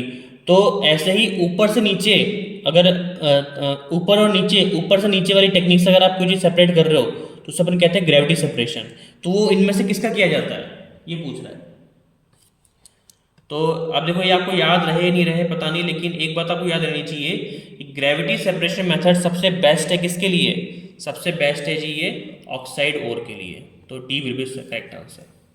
तो जब भी ग्रेविटी की हम बात करेंगे, यानी कि आप ये एक बात जरूर फैक्ट याद रखो एक तरह से, कि जब भी अपन ग्रेविटी सेपरेशन की बात करते हैं तो किसके लिए काम करता है, ये ऑक्साइड ओर के लिए काम करता है जी। ये बात आप ध्यान रख लीजिए, है ना। चलिए क्वेश्चन नंबर 5 देखिए, the correct order of first ionisation potential. पहली बात तो आयोनाइजेशन पोटेंशियल क्या होता है। तो आयोनाइजेशन पोटेंशियल वो एनर्जी होती है जो किसी भी एटम के फर्स्ट शेल में से एक इलेक्ट्रॉन को निकालने के लिए जरूरी होती है। मतलब the minimum amount of energy required to remove one electron from the very first orbit of any atom is called first ionisation potential. तो यहाँ पे आपको 4 एलिमेंट दे रखे हैं, कार्बन, नाइट्रोजन, ऑक्सीजन और फ्लोरीन। तो आपको बताना है कि इन चारों ही ऑप्शन में से करेक्ट ऑर्डर कौन सा है, मतलब किसकी एनर्जी सबसे, मतलब किस में एनर्जी कम लगेगी और किस में ज़्यादा लगेगी, उसका सही ऑर्डर क्या होगा इन चारों में, ठीक है। तो ये देखने के लिए अपन क्या कर रहे हैं, अपन सबसे पहले देखते हैं साइज को। तो फ्लोरीन का साइज देखो सबसे छोटा है, तो ऑब्वियस सी बात है उसमें से इलेक्ट्रॉन निकालना काफ़ी मुश्किल है ना। तो यहाँ पे बी ऑप्शन तो वैसे ही कट गया, क्योंकि फ्लोरीन का सबसे कम बता रखा है, क्योंकि फ्लोरीन का ज़्यादा होना चाहिए, साइज छोटा है तो, ठीक है। और फ्लोरीन से जो कम होगा, फ्लोरीन से कम ऑक्सीजन का होगा, क्योंकि ऑक्सीजन का साइज फ्लोरीन से ज़्यादा होता है। तो तीनों ही ऑप्शन में है। नाइट्रोजन की बात करें तो नाइट्रोजन का जो आयनाइजेशन पोटेंशियल है वो ऑक्सीजन से भी ज़्यादा होगा। क्यों, क्योंकि अगर आपको मालूम है तो नाइट्रोजन के अंदर आ जाता है हाफ फिल्ड स्टेट, यानी कि NH2 NP3 ये स्टेट आ जाती है, और P3 जो है वो हाफ फिल्ड स्टेट है, इसलिए इसका आयनाइजेशन पोटेंशियल बढ़ जाता है। इसलिए कहते हैं कि नाइट्रोजन का जो आयनाइजेशन पोटेंशियल है या फिर आयनाइजेशन एनर्जी जो है वो ऑक्सीजन से ज़्यादा होती है, इसलिए C will be the right answer. सबसे ज़्यादा देखो फ्लोरीन का, उससे कम ऑक्सीजन का, लेकिन सबसे उससे ऑक्सीजन से भी ज़्यादा किसका होगा, नाइट्रोजन का, है ना। तो ये बहुत ही एक अच्छा इंपॉर्टेंट क्वेश्चन है, इसका रीज़न मैंने आपको बता दिया है, तो एक बार आप उसको ज़रूर से गो थ्रू कर लेना। नेक्स्ट क्वेश्चन, चलिए अगला क्वेश्चन देखिए। Question number 6, acid catalysed hydration of alkene except ether leads to the formation of. मतलब अगर आपने एल्कीन का हाइड्रेशन किया, वो कौन सा हाइड्रेशन था, एसिडिक हाइड्रेशन, मतलब एसिडिक मीडियम में आपने किया। तो अगर आपने किसी भी एल्कीन का एसिडिक मीडियम में हाइड्रेशन किया तो क्या बनेगा? तो ऑब्वियसली बात है भाई, अल्कोहल बनेगा। हाइड्रेशन तो हमने सबने पढ़ ही रखा है, ठीक है ना। लेकिन कौन सा अल्कोहल बनेगा, ये थोड़ा सा जो है अपना यहाँ पे मिस्ट्री हो जाती है। तो एक बात जरूर आप ध्यान रखिएगा कि जब भी आप हाइड्रेशन करते हैं एल्कीन्स का, ठीक है ना, तो प्राइमरी अल्कोहल बनने के चांसेस सबसे कम होते हैं। सबसे कम बनता है प्राइमरी अल्कोहल। ऐसा नहीं कि नहीं बनता, बनता है, लेकिन सबसे कम बनता है। मतलब पॉसिबिलिटी इसके बनने की सबसे कम है ना। तो किसके बनने की पॉसिबिलिटी ज़्यादा है?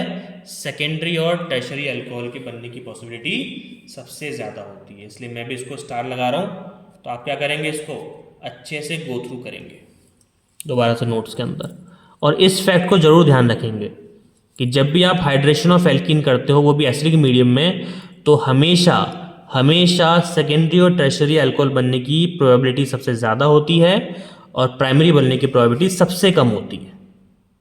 ओके, चलिए आगे बढ़ते हैं।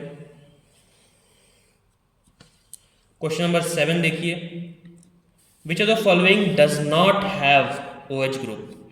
इनमें से किसके पास OH ग्रुप नहीं होगा? तो OH ग्रुप देखो किन के पास होता है, या तो अल्कोहल के पास होता है या फिर फिनॉल के पास में होता है ना। डज नॉट बोल रहा है, तो अल्कोहल तो कट गया, फिनॉल भी कट गया, एल्डिहाइड और कार्बोक्सिलिक एसिड बचा। अब कार्बोक्सिलिक एसिड के बाद भी OH होता है, देखो कैसे, C डबल बॉन्ड OH होता है कि नहीं होता, तो ये भी कट गया, तो आंसर क्या बचा, एल्डिहाइड बचा। ठीक है, तो इसे हम कहते हैं एलिमिनेशन टेक्निक। जैसे मैंने इसको सॉल्व किया, जिसमें मुझे पता था कि भाई नहीं होता, मतलब जिसमें होता है उसको मैंने काट दिया, तो अपने आप आंसर निकल के आ गया C, है ना। तो ऐसे अगर आप स्मार्ट वर्क करते हो एमसीक्यूज के अंदर, तो बहुत ही कम टाइम के अंदर आपके सारे क्वेश्चन सॉल्व होते चले जाएंगे। और जिसने भी इस बार नीट का पेपर भरा है ना, तो नीट वालों को ज़्यादा हेल्प करता है एमसीक्यूज, क्योंकि नीट में तो एमसीक्यूज ही आते हैं, है ना, मालूम ही आप सबको। चलिए अगला question, which of the following is a sweetest sugar? Sweetest, सबसे मीठा शुगर कौन सा है? अब मैं भी क्या बोल रहा हूँ, सबसे मीठा शुगर, शुगर तो मीठा ही होता है ना, स्वीट ही होता है। अब देखो, सुक्रोज है, ग्लूकोज है, फ्रक्टोज है एंड माल्टोज है, चारों ही नेचुरल शुगर है। तो थोड़ा सा क्वेश्चन कंफ्यूज कर दिया है, लेकिन हम लोग कंफ्यूज नहीं होंगे। क्यों? क्योंकि सबसे स्वीटेस्ट शुगर जो होता है नेचुरल, वो होता है जी फ्रक्टोज। ठीक है, ये मतलब जीके का भी क्वेश्चन है और बिल्कुल वेल नोन फैक्ट है विदाउट एनी एक्सेप्शन। तो फ्रक्टोज ध्यान रखिएगा कि नेचुरल स्वीटनिंग सब्सटेंस में से, जब भी अपन नेचुरल स्वीटनिंग सब्सटेंस की बात करेंगे, तो सबसे जो स्वीट्स होगा नेचुरल प्रोडक्ट्स में, वो फ्रक्टोज ही होगा। ठीक है, 9th question, which of the following is an outer orbital complex? मतलब ऐसा कॉम्प्लेक्स जिसमें इलेक्ट्रॉन आउटर मोस्ट शेल के अंदर एंटर किया है, इनर मोस्ट में नहीं। जैसे जब हमने कोऑर्डिनेशन कंपाउंड पढ़ा था, तो मैंने आपको बताया था कि इलेक्ट्रॉन जो है इनर मोस्ट ऑर्बिटल में भी एंटर कर सकते हैं और आउटर मोस्ट में भी कर सकते हैं। अगर इलेक्ट्रॉन गलती से इनर मोस्ट ऑर्बिटल में चला गया, तो उसे अपन क्या बोलते हैं, इनर ऑर्बिटल कॉम्प्लेक्स, और बाहर वाले में गया तो आउटर ऑर्बिटल कॉम्प्लेक्स। तो ये वही पूछ रहा है कि इन चारों में से आउटर ऑर्बिटल कॉम्प्लेक्स कौन सा है, वो अपन देख लेते हैं। ठीक है ना, तो यहाँ अगर बात की जाए तो Fe(F6) जो है 3- ये आउटर ऑर्बिटल कॉम्प्लेक्स है। क्यों, मैं ऐसा क्यों कह रहा हूँ? क्योंकि ये सारे एग्जाम्पल हमने क्लासरूम में किए थे, और मैंने आपको बताया था कि जो Cn होता है, NH3 होता है और Cn होता है, ठीक है, ये जनरली इनर मोस्ट ऑर्बिटल ही बनाते हैं। ठीक है ना, मतलब इनके इलेक्ट्रॉन हमेशा कहाँ पे जाते हैं, 3D के अंदर जाते हैं। सब इलेक्ट्रॉन किस में डाल रहे हैं, 3D में, और 3D एक इनर मोस्ट ऑर्बिटल है। ठीक है, फ्लोरीन ऐसा होता है जो 4D के अंदर इलेक्ट्रॉन डालता है। क्यों? क्योंकि फ्लोरीन एक वीक फील्ड का लिगेंड है। ठीक है ना, दैट्स वाई। तो ये हो गया आपके सारे के सारे एमसीक्यूज। आगे बढ़ते हैं, next question, next type, that is called fill in the blanks. चलिए जी, फिल इन द ब्लैंक्स की बात करते हैं। कौन कौन से मतलब यहाँ पे हम लोग आंसर लिख सकते हैं। तो पहला क्वेश्चन देखते हैं, oxidation number of nitrogen in N2O4 is. अब देखिए, जब भी हम लोग ऑक्सीडेशन नंबर फाइंड आउट करने की बात करते हैं ना, तो ऑक्सीजन नंबर को फाइंड आउट करना बहुत ही ईजी है। जी हाँ, सच कह रहा हूँ। क्यों ईजी है? देखो, सपोज करो मैंने लिखा N2O4। अब मुझे नाइट्रोजन का नहीं पता और नाइट्रोजन का ही पूछ रहा है, तो जिसका नहीं पता ना उसको आप x मान लीजिए, अज्यूम कीजिए कि वो x है। अब कितने नाइट्रोजन है अपने पास में? 2, तो 2x कर दिया आपने, प्लस ऑक्सीजन का कितना होता है, ऑक्सीजन स्टेट ये मालूम होना चाहिए, -2 होता है। और कितने ऑक्सीजन है? 4। बाहर कोई चार्ज दिख रहा है क्या आपको? कुछ भी तरह का नहीं दिख रहा, तो 0। अब सॉल्व कर लो, ये इक्वेशन बन गई देखो मैथ्स की। अब ये मत कहना कि भाई इसको सॉल्व करना नहीं आता, इसको सॉल्व करना नहीं आता तो एक काम करो, एग्जाम छोड़ दो। ये सबसे सिंपल वाली मैथ्स है जो अपन 7th 8th 9th क्लास में पढ़ते हैं, जिसको हम लीनियर इक्वेशन भी कहते हैं, है ना। तो ये आनी ही चाहिए, चाहे बायो वाला हो या फिर मैथ्स वाला हो। ये सब बहानेबाजी मत क्या करो कि बायो वाले और मैथ्स वाले हैं, ठीक है ना। बहुत ही ज़्यादा मतलब इरिटेटिंग से एक्सक्यूज लगता है ये मुझे। तो सॉल्व करो इसको, दैट इज 2x - 8 = 0। तो 2x क्या हो जाएगा? That is 8। तो x क्या हो जाएगा? That is 8/2, that is plus का 4। तो आंसर क्या आ गया जी? आंसर क्या आ गया? जल्दी बोलो, +4। बताइए कितना इजी सा क्वेश्चन था, है ना। तो ऐसे ही क्वेश्चन आपको सॉल्व करने हैं, और जिनको ऑक्सीडेशन नंबर निकालना नहीं आता वो मैंने यहाँ पे बता दिया है। Question number 2। क्वेश्चन नंबर 2 बोलता है unit of specific rate reaction for first order reaction, यानी कि फर्स्ट ऑर्डर रिएक्शन का यूनिट क्या होती है? होती है जी सेकेंड इनवर्स। सबको मालूम है ये चीज़। Third question, common name of benzene 1,3 diol is. Benzene 1,3 diol का कॉमन नेम क्या है? तो पहले मैं बेंजीन 1,3 डायोल बना लेता हूँ। तो बेंजीन बेंजीन तो ये होता है जी, दिस इज योर बेंजीन। 1 इसको मान लो तो एक OH यहाँ पे, और 3 मतलब 2 और 3 यहाँ पे। अच्छा ये, तो बेंजीन 1,3 डायोल को अपन कहते हैं जी रिसोर्सिनॉल। रिसोर्सिनॉल, ठीक है ना। मैं रिसोर्सिनॉल का टेस्ट भी लेके आऊँगा जब बहुत जल्दी ही अपने इसी चैनल पे वीडियो बना के डालूंगा, ठीक है, तो देख लेना। तो रिसोर्सिनॉल जो होता है, रिसोर्सिनॉल का स्ट्रक्चर भी इस तरह का होता है जो मैंने अभी यहाँ पे बनाया था। इसको अपन कहते हैं IUPAC नेम के अंदर बेंजीन 1,3 डायोल, और कॉमन नेम होता है जी इसका रिसोर्सिनॉल। तो याद कर लेना इसको। Question number 4, the dissociation of CX bond with ammonia molecule is termed as. मतलब अगर आपने CX बॉन्ड को, यानी कार्बन और हाइड्रोजन वाले बॉन्ड को अमोनिया के प्रेजेंस में तोड़ दिया, तो इस फिनोमिना को हम लोग क्या बोलते हैं? इस फिनोमिना को हम लोग कहते हैं, जो हमने पढ़ा भी था, that is ammonolysis. Ammonolysis hydrogen वाला चैप्टर निकाल लो, उसके अंदर मैंने पढ़ाया था केमिकल रिएक्शन, और केमिकल रिएक्शन के अंदर हमने पढ़ा था अमोनोलिसिस, जिसके अंदर जो आपका एल्काइल हैलाइड था RX, वो किससे रिएक्ट कर रहा था? जल्दी बोलो, NH3 के साथ। और क्या बना रहा था? RNH2 बना रहा था, एमीन, प्राइमरी एमीन। तो हेलोएल्केन के अंदर भी मिलेगा आपको, और एमीन वाले चैप्टर के अंदर भी मिलेगा आपको। प्रिपरेशन ऑफ एमीन वाले चैप्टर में देख लेना, प्रिपरेशन वाला सेगमेंट, ठीक है ना। तो सारी चीज़ आपको पढ़ाई हुई है, कोई भी चीज़ ऐसी नहीं जो नहीं पढ़ाई है और क्वेश्चन यहाँ पे आपसे पूछा जा रहा है। चलिए जी, आ जाते हैं very short answer type questions पे। पहला question, what is the effect of adding a catalyst on. मतलब अगर आपने किसी भी रिएक्शन के अंदर कैटलिस्ट को ऐड कर दिया है, तो कैटलिस्ट ऐड करने की वजह से एक्टिवेशन एनर्जी पे क्या फर्क पड़ेगा और गिब्स एनर्जी पे क्या फर्क पड़ेगा, ये इसका पूछने का तात्पर्य है, ठीक है ना। तो एक बात याद रखना, मैं आपको दोनों रिलेशन लिखवा देता हूँ, ठीक है। That is activation energy is inversely proportional to catalyst. यानी कि अगर आपने किसी भी सॉल्यूशन के अंदर, किसी भी रिएक्शन के अंदर कैटलिस्ट को डाला, तो वो क्या करेगा? एक्टिवेशन एनर्जी को कम कर देगा। इसलिए रिलेशन कैसा है? इनवर्सली प्रोपोर्शनल है, ठीक है ना। और गिब्स एनर्जी की अगर बात करें तो यहाँ पे आप क्या लिखेंगे? नो इफेक्ट, ठीक है। यानी कि कैटलिस्ट जो होता है गिब्स एनर्जी पर किसी भी तरह का प्रभाव नहीं डालता है, किसी भी तरह का आपको जो चेंज है वो देखने को नहीं मिलेगा अगर आपने कैटलिस्ट डाला है किसके अंदर? किसी भी प्रोसेस के अंदर, ठीक है। तो ये दोनों आंसर हो गए, अपने हिसाब से इसको लिख देना। और बस आपका 1 नंबर जो है पक्के हो जाएंगे आपके, है ना। बहुत अच्छी सी चीज़ है ये, याद रखना इसको। याद रखना इंपॉर्टेंट है, लिखना इंपॉर्टेंट नहीं है।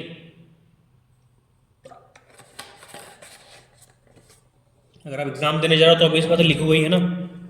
कॉपी तो आप खाली छोड़ के आओगे ही नहीं, इसलिए अब इसमें मैंने हिंट कर दिया आपको लिखना क्या है, ठीक है। एक तरह से मैंने पूरा ही आंसर कर दिया आपको, तो बस इस चीज़ का जरूर विशेष ध्यान रखें।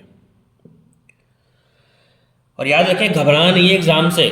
क्वेश्चन कोई सा भी आए आपको, मैं देखो मैंने भी बहुत सारे एग्ज़ाम्स दिए हैं, बहुत सारे मैं ऐसे स्टूडेंट्स को मेंटोर कर चुका हूँ जो एग्ज़ाम देते हैं, आप लोग भी उनमें से एक ही हैं।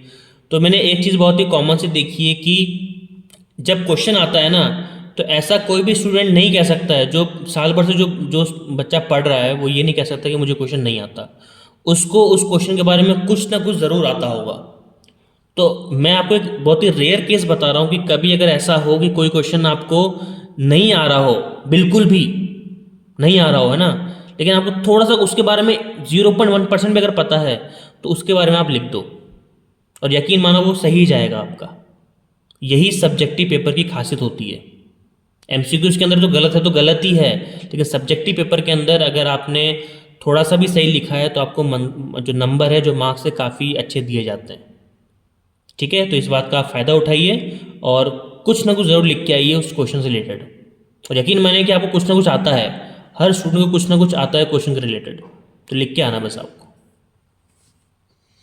ठीक है। तो इस ज्ञान के बाद में आगे बढ़ते हैं नेक्स्ट क्वेश्चन की तरफ। Question number 2, what is the role of graphite in the electrometallurgy of aluminium.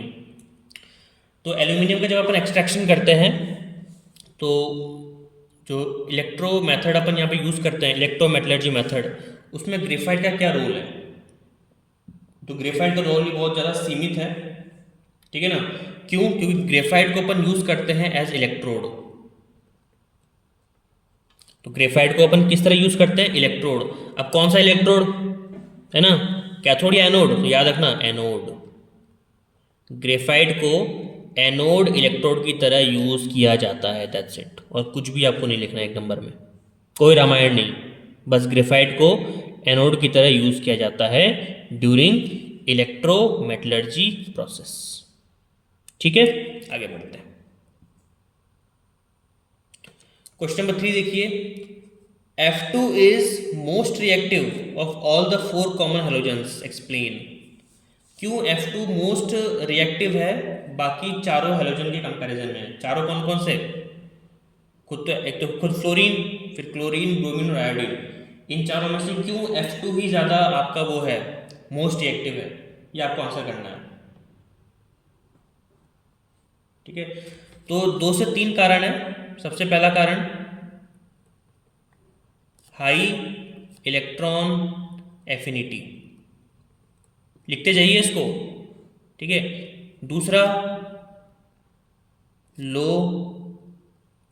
Bond dissociation enthalpy, low bond dissociation enthalpy, ठीक है। और तीसरा इसमें क्या लिख सकते हैं अपन? तीसरा अपन लिख सकते हैं कि हाँ चलो लिख देते हैं, दैट इज हाई हाइड्रेशन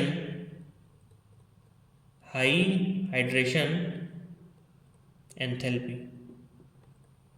तो इन 3 कारण की वजह से फ्लोरीन जो होता है मोस्ट रिएक्टिव होता है अपने बाकी साथियों के कंपैरिजन में, ठीक है जी।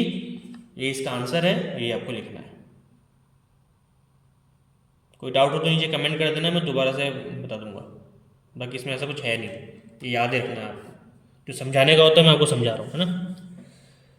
चलिए आ जाते हैं जी क्वेश्चन नंबर 4 पे। क्वेश्चन नंबर 4 जो है थोड़ा इंटरेस्टिंग है, that is explain in aqueous medium HCl is stronger acid than HF।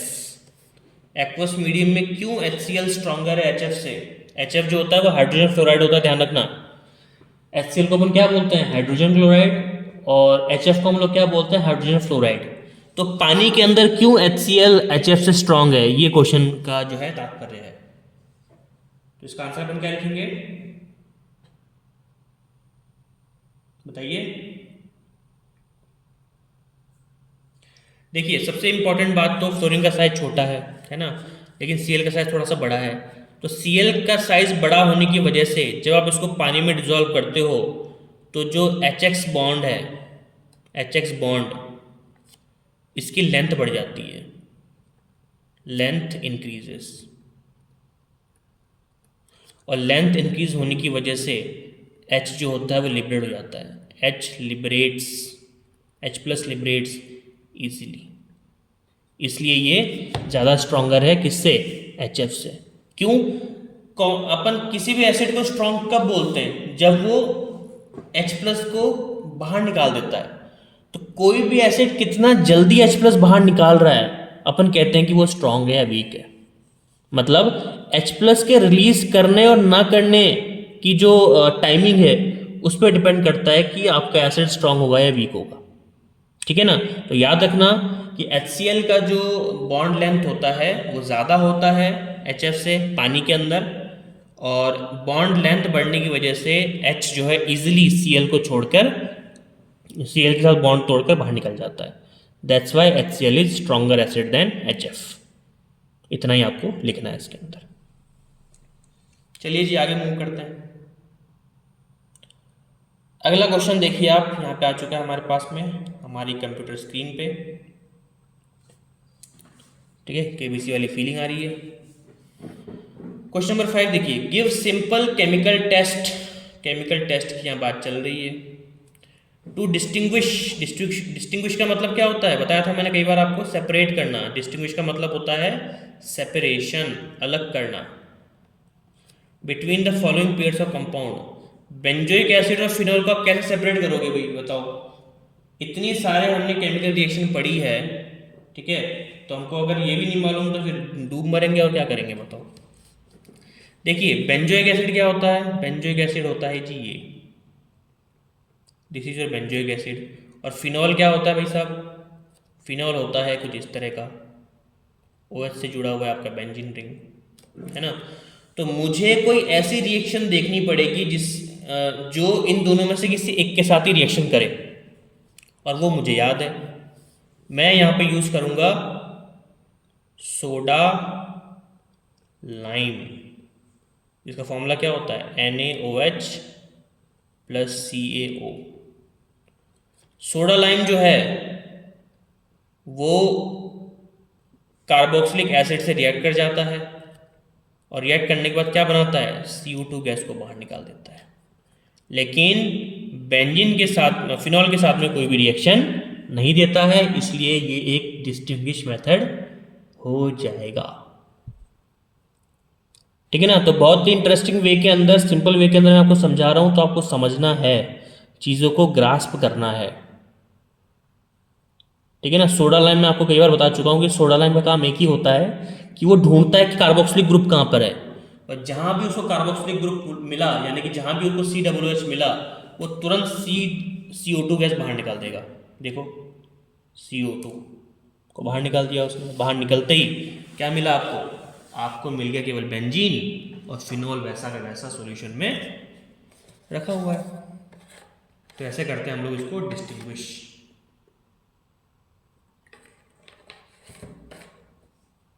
चलिए जी बढ़ते हैं नेक्स्ट क्वेश्चन की तरफ। तो देखिए आप सबको मेहनत करते रहना है, जैसे कि मैं यहाँ पे आप लोगों के लिए कर रहा हूँ। ठीक है, तो मैं अपना काम कर रहा हूँ पढ़ाने का, आपको काम करना है अपने पढ़ने का। ठीक है, टाइम वाइम का इशू छोड़ दीजिए, कोई टाइम नहीं होता है। आप देखिए कंप्यूटर स्क्रीन में देख सकते हैं रात के 2 बज रहे हैं, लेकिन मैं आपके लिए वीडियो शूट कर रहा हूँ। ठीक है ना, वो इसलिए क्योंकि मेरा कमिटमेंट है पढ़ाने का, और आपका कमिटमेंट क्या होना चाहिए, पढ़ने का। ठीक है, तो ईमानदारी से अगर आप काम करेंगे तो आपको नॉलेज बहुत बढ़िया मिलेगी, और वो आपको बाकियों से अलग बनाएगी। ठीक है ना, बीच बीच में गुरु ज्ञान देता रहता हूँ क्योंकि ज़रूरी भी है आज के टाइम के लिए। क्वेश्चन नंबर 6 पे आ जाते हैं। Give a chemical test to distinguish between 2 pentanol and 3 pentanol. वाह, दोनों ही अल्कोहल देती है, अब करो डिस्टिंग्विश, है ना। कार्बोक्सिलिक एसिड का तो कर दिया अपन ने, फिनॉल दोनों को साथ में था जब कर दिया अपन ने। अब ये दोनों अल्कोहल ही हो गए, बस पोजीशन अलग है, एक सेकंड पोजीशन पे, एक थर्ड पोजीशन पे। तो इसको कैसे डिस्टिंग्विश करना है, देखिए अब तो पहले वही सबसे पहला काम तो स्ट्रक्चर बना लेने का। तो 2 पेंटेनॉल कैसे बनता है? 2 पेंटेनॉल बनता है कुछ इस तरह से, ये पेंटेन है और ये हो गया आपका 2 पेंटेनॉल। 3 पेंटेनॉल, ये पेंटेन है, ये हो गया आपका 3 पेंटेनॉल। ठीक है, हाँ जी। तो अब OH जिस कार्बन से जुड़ा हुआ है वो हो गया अल्फा और ये हो गया तुम्हारा बीटा। इस कार्बन के पास में 3 हाइड्रोजन है और 3 हाइड्रोजन होने की वजह से ये कौन सा टेस्ट दे सकता है? ये दे सकता है आयोडोफॉर्म टेस्ट। आयोडोफॉर्म टेस्ट दे सकता है, ठीक है ना। क्यों? क्योंकि आयोडोफॉर्म टेस्ट कौन देता है? आयोडोफॉर्म टेस्ट वही दे सकता है जो एल्डिहाइड हो और कीटोन हो और जिसके पास कम से कम एक अल्फा हाइड्रोजन तो हो, ठीक है ना। यहाँ पे तो देखो एक अल्फा भी है और 3 बीटा भी है, ये एक अल्फा आ गया कि नहीं आ गया, ठीक है ना। इसलिए 2 पेंटेनॉल जो है वो आराम से क्या कर सकता है? वो आराम से आयोडोफॉर्म टेस्ट दे सकता है। बट 3 वाले में चीज़ पॉसिबल नहीं है, 3 वाले के अंदर ये चीज़ पॉसिबल नहीं है, ठीक है जी। क्योंकि यहाँ पे क्या आ गया? बल्कीनेस आ गया, स्टेरिक हिंड्रेंस आ गया, है ना। और याद रखना कि जब भी हम लोग आयोडोफॉर्म टेस्ट की बात करते हैं तो 3 तरह के कंपाउंड आयोडोफॉर्म टेस्ट देते हैं। एक तो आपका देता है एल्डिहाइड, ठीक है ना, एक आपका देता है कीटोन और एक आपको कौन देता है? 2 डिग्री अल्कोहल। ये फैक्ट बता रहा हूँ सारे में, ये सारे फैक्ट्स हैं, ठीक है ना। और जो आपका 2 पेंटेनॉल है वो 2 डिग्री का है और 3 पेंटेनॉल कैसा है? 3 डिग्री का है, ठीक है। आगे बढ़े, चलिए जी आगे बढ़ते हैं। तो मतलब क्या क्या कह रहा था मैं, हाँ, कि 2 पेंटेनॉल जो है आपका वो आयोडोफॉर्म टेस्ट दे देगा इजीली, लेकिन 3 पेंटेनॉल नहीं देगा। ओके, तो सिंपल सी बात है, इसमें ज़्यादा कोई डाउट रखना नहीं है आपको। चलिए next question, question number 7। Question number 7 क्या बोलता है? Rearrange the following compounds in increasing order of their boiling points. Increasing order of their boiling points, ठीक है। अब अगर इंक्रीजिंग ऑर्डर की अगर बात की जाए तो बॉइलिंग पॉइंट के इंक्रीजिंग ऑर्डर के बिहाफ पे हम लोग उसको कैसे अरेंज कर सकते हैं वो देख लेते हैं, ठीक है। अब देखिए, अब यहाँ पे 3 कंपाउंड हमारे पास दे रखे हैं। एक तो ये, इसको हम कहते हैं इथेनॉल, एक ये इथेनॉल और एक ये प्रोपेन। तो वी हैव इथेनॉल यानी कि एल्डिहाइड, हमारे पास इथेनॉल है और हमारे पास में प्रोपेन है। तो इन तीनों में से किसका बॉइलिंग पॉइंट कम होगा और किसका ज़्यादा होगा, हमको बस अरेंज करना है, ठीक है। तो देखो सबसे कम बॉइलिंग पॉइंट तो हमेशा प्योर हाइड्रोकार्बन का ही होता है, यानी कि प्रोपेन। अगर मैं इसको 1 नंबर दे दूँ, इसको मैं 2 नंबर दे दूँ, इसको मैं 3 नंबर दूँ, तो सबसे कम बॉइलिंग पॉइंट किसका होगा? 3 नंबर वाले का, क्योंकि ये प्योर हाइड्रोकार्बन है। और प्योर हाइड्रोकार्बन आप जानते हो जैसे कि पेट्रोल वगैरह है, कितना कम बॉइलिंग पॉइंट होता है, इसलिए थोड़ा सा खुला छोड़ दो वो उड़ जाते हैं, हवा में उड़ जाते हैं, है ना। सेकेंड नंबर पे कौन आता है? एल्डिहाइड। और सबसे ज़्यादा बॉइलिंग पॉइंट किसका होगा? एल्कोहल का। और क्यों होगा? क्योंकि एल्कोहल के अंदर क्या होता है, जल्दी बताइए। IHB, भूल गए ना, inter molecular H bonding, hydrogen bonding, इसकी वजह से बॉन्डिंग स्ट्रांग हो जाती है और बॉन्डिंग स्ट्रांग होने की वजह से इनका बॉइलिंग पॉइंट भी बढ़ जाता है, ठीक है। वीडियो को थोड़ा सा पीछे करके दोबारा सुन लेना, रीज़न समझ में आ जाएगा। और वीडियो को कम से कम 1 से 2 बार है ना देख लिया करो, ताकि आपको चीज़ें क्लियर हो, है ना। टॉपिक के अंदर कोई समझ में नहीं आया तो थोड़ा सा पीछे करके देख लेना।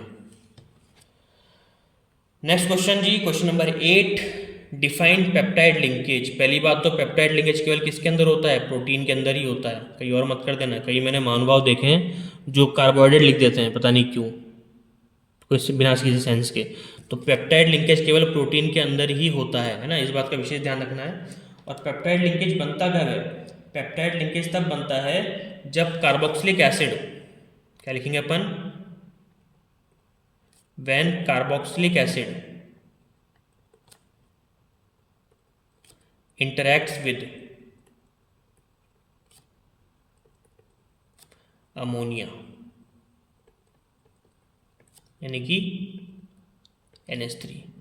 तो जब आपका COOH ग्रुप NH3 के साथ कांटेक्ट में आता है तभी पेप्टाइड लिंकेज बनता है, और केवल किस में होता है? प्रोटीन में होता है। मतलब पेप्टाइड लिंकेज बनना ज़रूरी है प्रोटीन के फॉर्मेशन के लिए। मतलब प्रोटीन का फॉर्मेशन तभी हो सकता है जब दो अलग अलग कंपाउंड्स यानी कि कार्बोक्सिलिक एसिड और अमोनिया के बीच में पेप्टाइड लिंकेज बना हो, अदरवाइज बहुत मुश्किल हो जाता है, ये चीज़ हो नहीं पाती ढंग से। ठीक है जी, आगे बढ़ते हैं। चलिए, सेट 2 भी खत्म हो गया है, मूव करते हैं सेट 3 पे। और सेट 3 पे मूव करने से पहले थोड़ा सा आप लोग जो है ब्रेक ले लीजिए वीडियो को पॉज करके, फिर आगे बढ़ते हैं। तो आप लोगों ने ब्रेक ले लिया होगा, है ना, और थोड़ा सा रिवाइज भी किया होगा जो हमने दोनों सेट कंप्लीट किए हैं। रिवाइज करना देखिए ये बहुत ज़रूरी है, अगर आप रिवाइज करते रहेंगे तो ही आपकी चीज़ें जो है आपके माइंड में चलती रहेंगी और आप उसको याद रख पाएंगे लंबे समय के लिए। किसी भी चीज़ को लंबे समय तक याद रखने का सबसे ज़्यादा जो बड़ा कारण वो यही है कि आप कितना रिकॉल करते हैं। और रिवीजन का मतलब ये है कि आप बार बार क्या कर रहे हो? रिकॉल कर रहे हो। आप ब्रेन को फोर्स कर रहे हो कि आपको वो चीज़ याद में रखे, है ना। तो किसी भी चीज़ को याद रखने का कारण यही है कि आप उसको रिकॉल करते रहें, रिवाइज करते रहें। ठीक है, चलिए जी। तो पहला क्वेश्चन सेट 3 का, सेट 2 हमने कंप्लीट कर लिए हैं। 1 घंटा से ज़्यादा हो चुका है, 1.25 घंटा हो गया है, लेकिन कोई बात नहीं, ना मैं थकूंगा ना आप लोगों को थकने दूंगा, और अपन रिवीजन इस तरह से करते रहेंगे। क्वेश्चन नंबर 1 देखिए, पहला क्वेश्चन अपना यहाँ पे जो है वो है विच of the following metal cannot है ना, यहाँ पे क्या लिखा हुआ है? Cannot displace hydrogen from acids on the basis of electrochemical series. तो इनमें से कौन हाइड्रोजन को डिस्प्लेस नहीं कर सकता है? और इलेक्ट्रोकेमिकल सीरीज के अनुसार वही एलिमेंट या वही कंपाउंड या वही स्पीशीज इलेक्ट्रॉन को डिस्प्लेस नहीं कर सकती जिसकी रिएक्टिविटी हाइड्रोजन से कम होती है। जिसकी रिएक्टिविटी हाइड्रोजन से ज़्यादा होगी वो तो रिप्लेस कर देगा, ऑब्वियस सी बात है ना। तो जिसकी रिएक्टिविटी कम होती है वो नहीं कर पाता है, तो वो कौन है? वो है आपका कौन? Aluminium. The answer should B aluminium, क्योंकि एल्यूमिनियम की रिएक्टिविटी हाइड्रोजन से काफ़ी कम होती है ना, इसलिए रिप्लेस नहीं कर पाता है। ठीक है, आगे बढ़ते हैं क्वेश्चन नंबर 2 की तरफ। एक सेकंड, पेन चेंज कर लेते हैं, ब्लू थोड़ा सा जो है मरून मैजेंटा कर लेते हैं ना, मैजेंटा। ठीक है, क्वेश्चन नंबर 2 देखो, एक सेकंड, हाँ। The rate constant of reaction depends on, rate constant किसी भी रिएक्शन की किस पे डिपेंड करती है? तो याद रखिए इस चीज़ को कि रेट कांस्टेंट हमेशा टेम्परेचर पे डिपेंड करता है और किसी पे नहीं। यानी कि अपन क्या लिख सकते हैं? अपन लिख सकते हैं कि rate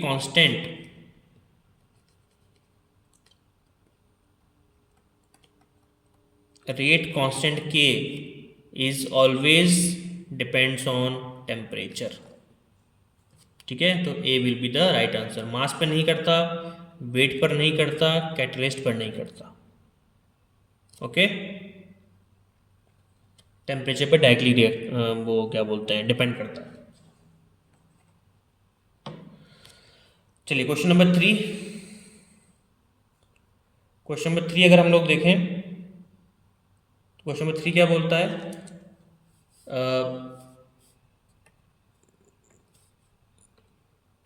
the rate constant of reaction of a substance depends on.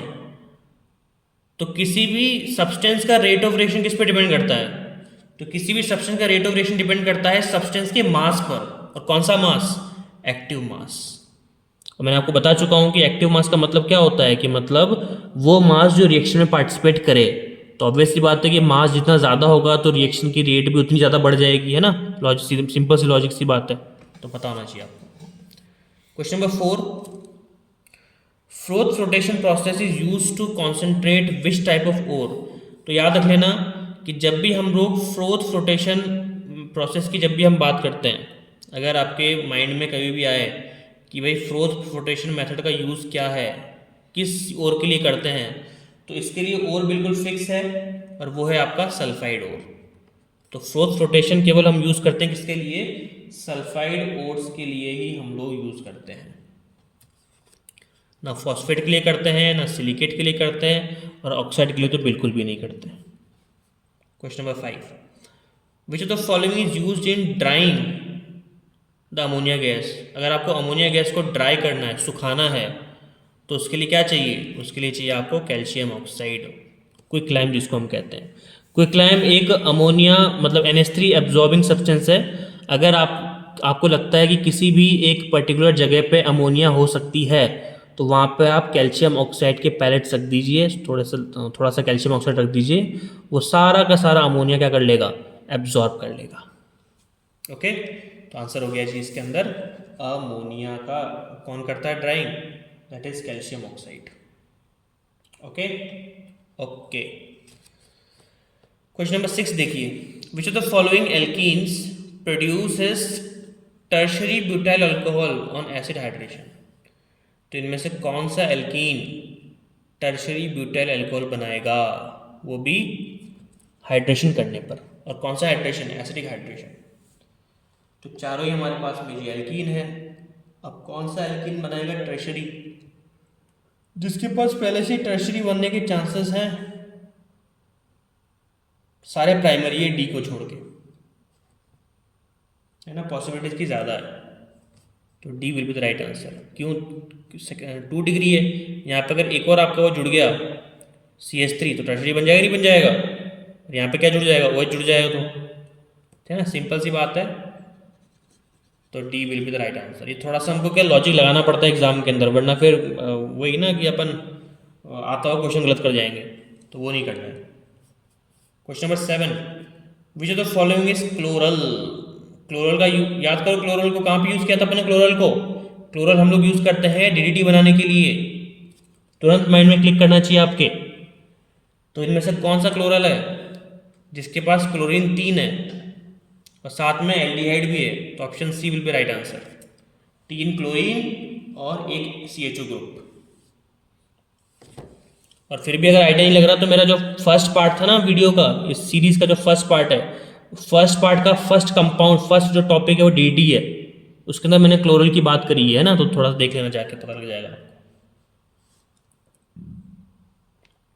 चलिए जी, question number 8, disaccharide present in milk is.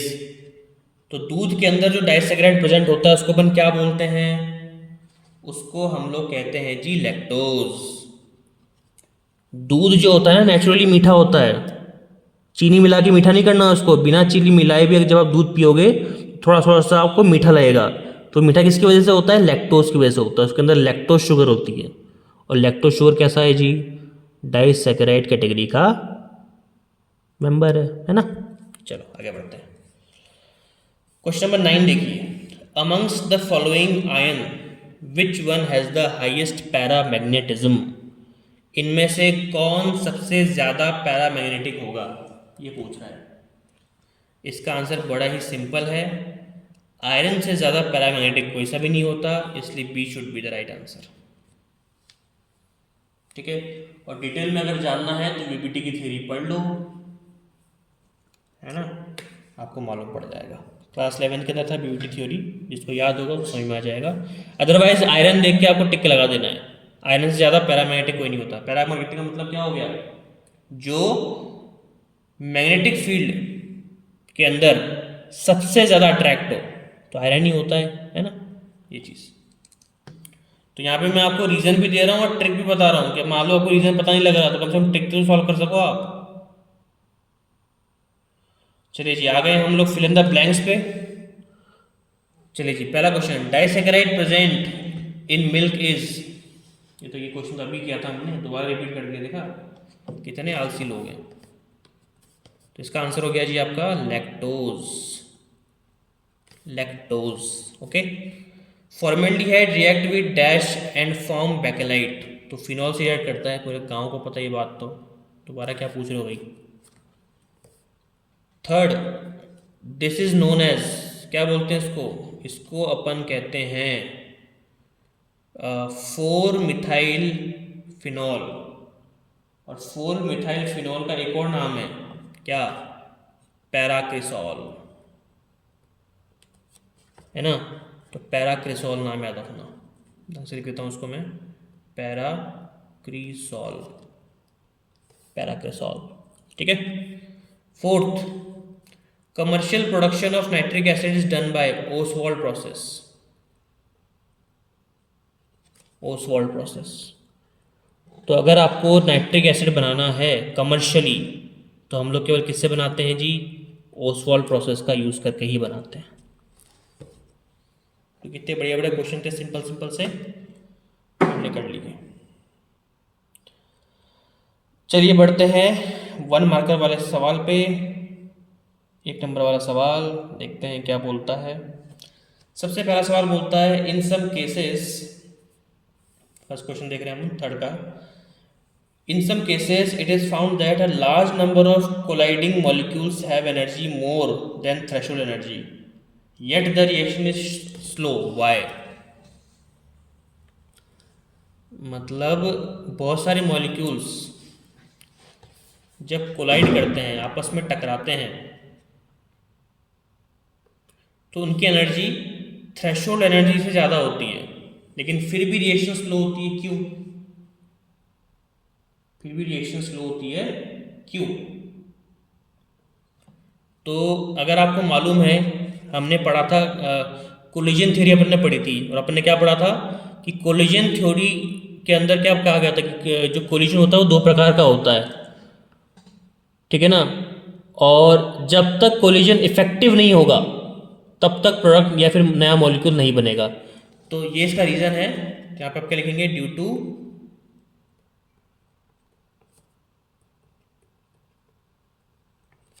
Normal collision और कोलिजन की स्पेलिंग देख लेना भाई थोड़ा सा, है ना, हो सकता है मैं थोड़ा मिस्टेक कर दूं जल्दीबाजी में लिखने में।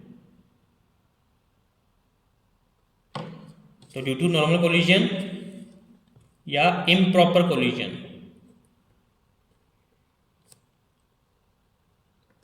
इम्प्रॉपर कोलिजन, ठीक है, जिसके कारण एनर्जी ज़्यादा होते हुए भी रिएक्शन स्लो होती है, ठीक है। चलो आगे बढ़ते हैं। नेक्स्ट क्वेश्चन है जी, डिफाइन एक्टिवेशन एनर्जी। ये भी कोई डिफाइन करने की चीज़ है, लेकिन चलो डिफाइन कर देते हैं, पूछा है तो।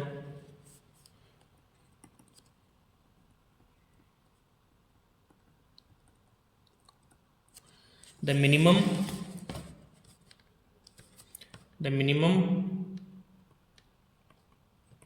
amount of energy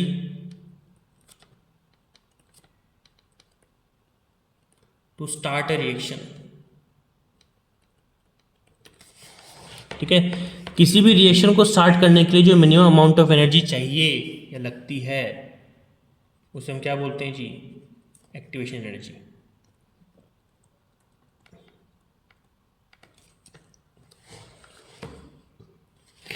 ओके, चलिए क्वेश्चन नंबर 3।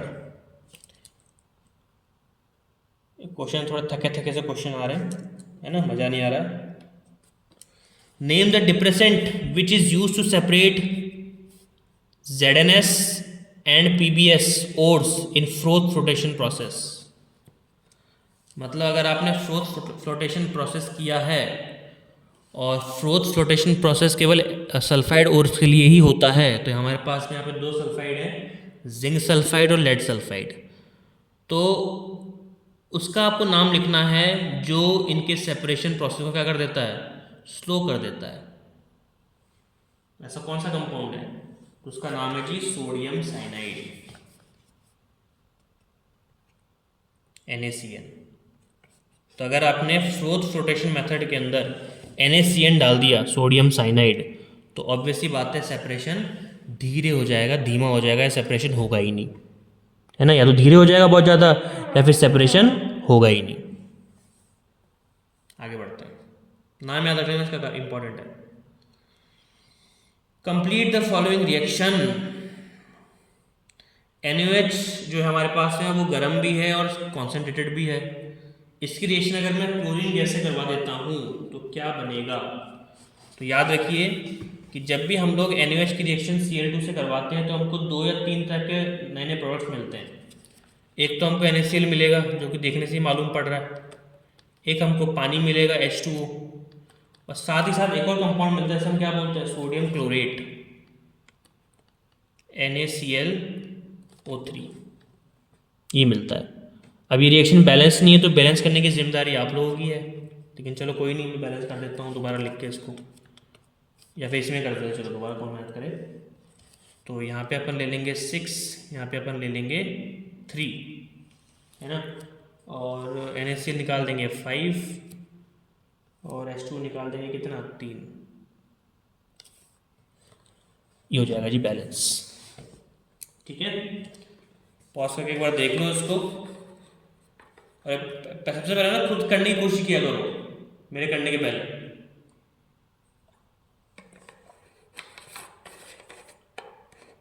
चलिए आगे बढ़ते हैं। Question number 5, despite having greater polarity hydrogen fluoride यानी कि HF boils at lower temperature than water. क्यों? मतलब HF जो है वो पानी से भी ज़्यादा पोलर है, फिर भी कम टेम्परेचर पे बॉईल होता है, तो इसका आपको रीज़न देना है। तो इसका रीज़न बड़ा ही सिंपल सा है और बहुत ही मतलब कह सकते हैं घटिया किस्म का इसका रीज़न है, ठीक है ना। और वो इसलिए है क्योंकि वाटर का बॉइलिंग पॉइंट ज़्यादा क्यों है, कितनी बार बताऊँ मैं आपको, IHB इंटरमोलिकुलर H बॉन्डिंग। तो due to intermolecular H bonding the boiling point of water increases, उसमें पोलैरिटी का फैक्टर खत्म हो जाता है। ठीक है, आगे बढ़ते हैं। IHB भूला मत करो, बहुत इंपॉर्टेंट है वाटर के केस के अंदर, जहाँ भी पानी है वहाँ पे IHB तो होगा ही होगा। क्वेश्चन नंबर 6 देखिए, what happens when phenol is heated with zinc dust. ये तो रिएक्शन पता नहीं कितनी बार हमने 25 बार की हुई है। अगर मान लीजिए आपके पास में फिनॉल है कुछ इस तरह से, अगर आपने उसके अंदर जिंक डाल दिया है तो इसका मतलब क्या करवा रहे हो, आप करवा रहे हो, क्या करवा रहे हो, जल्दी बोलो, आप करवा रहे हो जी रिडक्शन। और जब भी फिनॉल का रिडक्शन होता है तो आपको क्या मिलता है, आपको केवल बेंजीन रिंग मिलती है और जिंक ऑक्साइड बाहर निकल जाता है, दिस इज बेंजीन। कितनी बार करें बताओ, अगर ये भी याद नहीं आ रहा तो फिर क्या किया जा सकता है, क्या ही बोले फिर आपको, है ना। कुछ नहीं बोल के सीधा अपन नेक्स्ट क्वेश्चन की तरफ मूव कर जाएंगे।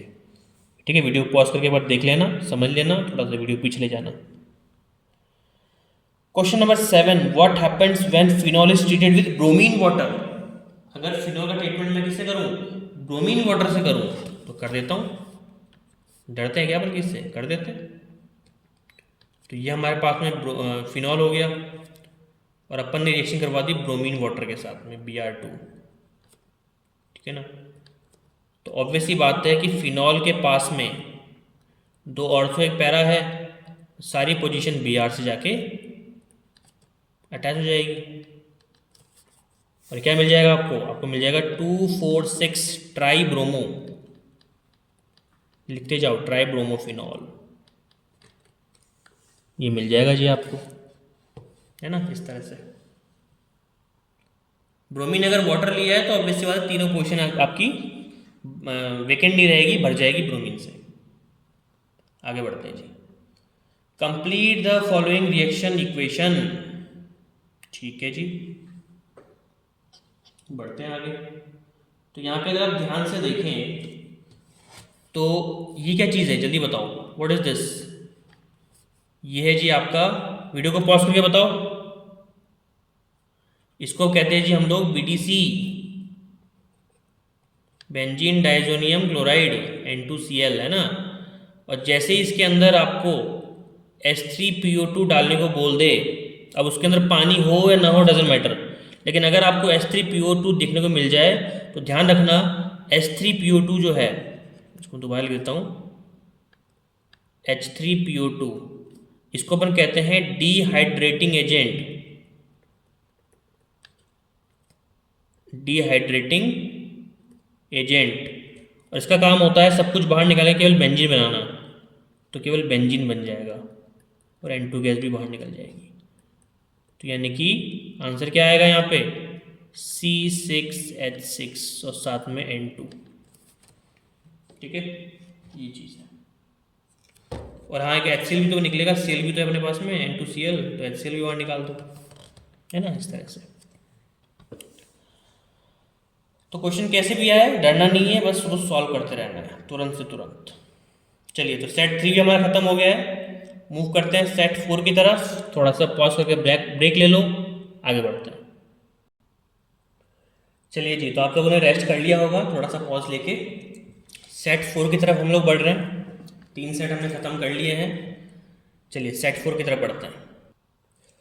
तो पहला क्वेश्चन हमारे जो स्क्रीन के सामने है वो आप देख सकते हैं, the metal which oxidises easily is. तो इनमें से कौन सा मेटल जो है जिसका ऑक्सीडेशन जो इजिली ऑक्सीडाइज हो जाता है। तो जो भी मेटल इन चारों में से जल्दी से ऑक्सीडाइज होता है वो है iron. Platinum mostly inactive metal है, कॉपर भी इनएक्टिव है और सिल्वर भी इनएक्टिव है ना, मतलब आयरन के कंपैरिजन में तो इनएक्टिव ही है, इसलिए iron will be the right answer. चलिए, इन चारों में से रेट ऑफ रिएक्शन क्या किस पे डिपेंड करता है, ठीक है ना। रेट ऑफ रिएक्शन का मतलब क्या है, तो याद रखिएगा, रेट ऑफ रिएक्शन डायरेक्टली किस पे डिपेंड करती है, टेम्परेचर पे। तो अगर रेट ऑफ रिएक्शन बढ़ेगा तो टेम्परेचर भी बढ़ेगा, या फिर अपन उल्टा भी कह सकते हैं कि अगर आप टेम्परेचर को बढ़ाते हो तो रेट ऑफ रिएक्शन भी बढ़ जाएगी, इसलिए option A will be the right answer. ठीक है ना, डज नॉट डिपेंड तो गलत ही है, डिक्रीजेज इनके से भी गलत है, डज नॉट डिपेंड कंसंट्रेशन ये भी पूरी तरह से गलत है। ठीक है जी, आगे बढ़ते हैं। The rate constant of reaction depends on. किसी भी रिएक्शन की रेट कांस्टेंट किस पर डिपेंड करती है, जल्दी बताइए। तो टेम्परेचर पर। ठीक है ना, ना मास पे करती है, ना ही वेट पे करती है, ना ही कैटलिस्ट पे करती है, टेम्परेचर पे करती है। Next question, which of the following is not an ore of aluminium. इनमें से एल्यूमिनियम का और कौन सा नहीं है, तो बॉक्साइट तो है, तो ऑप्शन गलत हो गया। ठीक है, बॉक्साइट तो है ही, खैर कोरंड्रम भी है, डायस्पोर भी है, एज्यूराइट नहीं है, तो D will be the right answer. ठीक है ना, D will be the right answer. तो याद रखिएगा कि बॉक्साइट वगैरह जो हो गया आपका, कोरंड्रम जो हो गया आपका, ठीक है ना, डायस्पोर जो हो गया आपका, ये सब जो है आपके एल्यूमिनियम को निकालने के लिए ही, एल्यूमिनियम को एक्सट्रैक्ट करने के लिए ही यूज में किया जाता है। ठीक है ना, लेकिन यहाँ पे जो एज्यूराइट है, फिर आप लोग पूछो एज्यूराइट क्या चीज़ है, तो एज्यूराइट जो ओर है वो किसका है, वो है जी कॉपर का।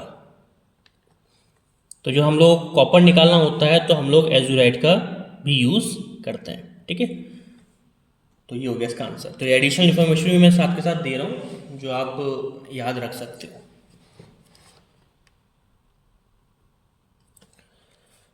नेक्स्ट क्वेश्चन है, when ammonia reacts with excess of chlorine.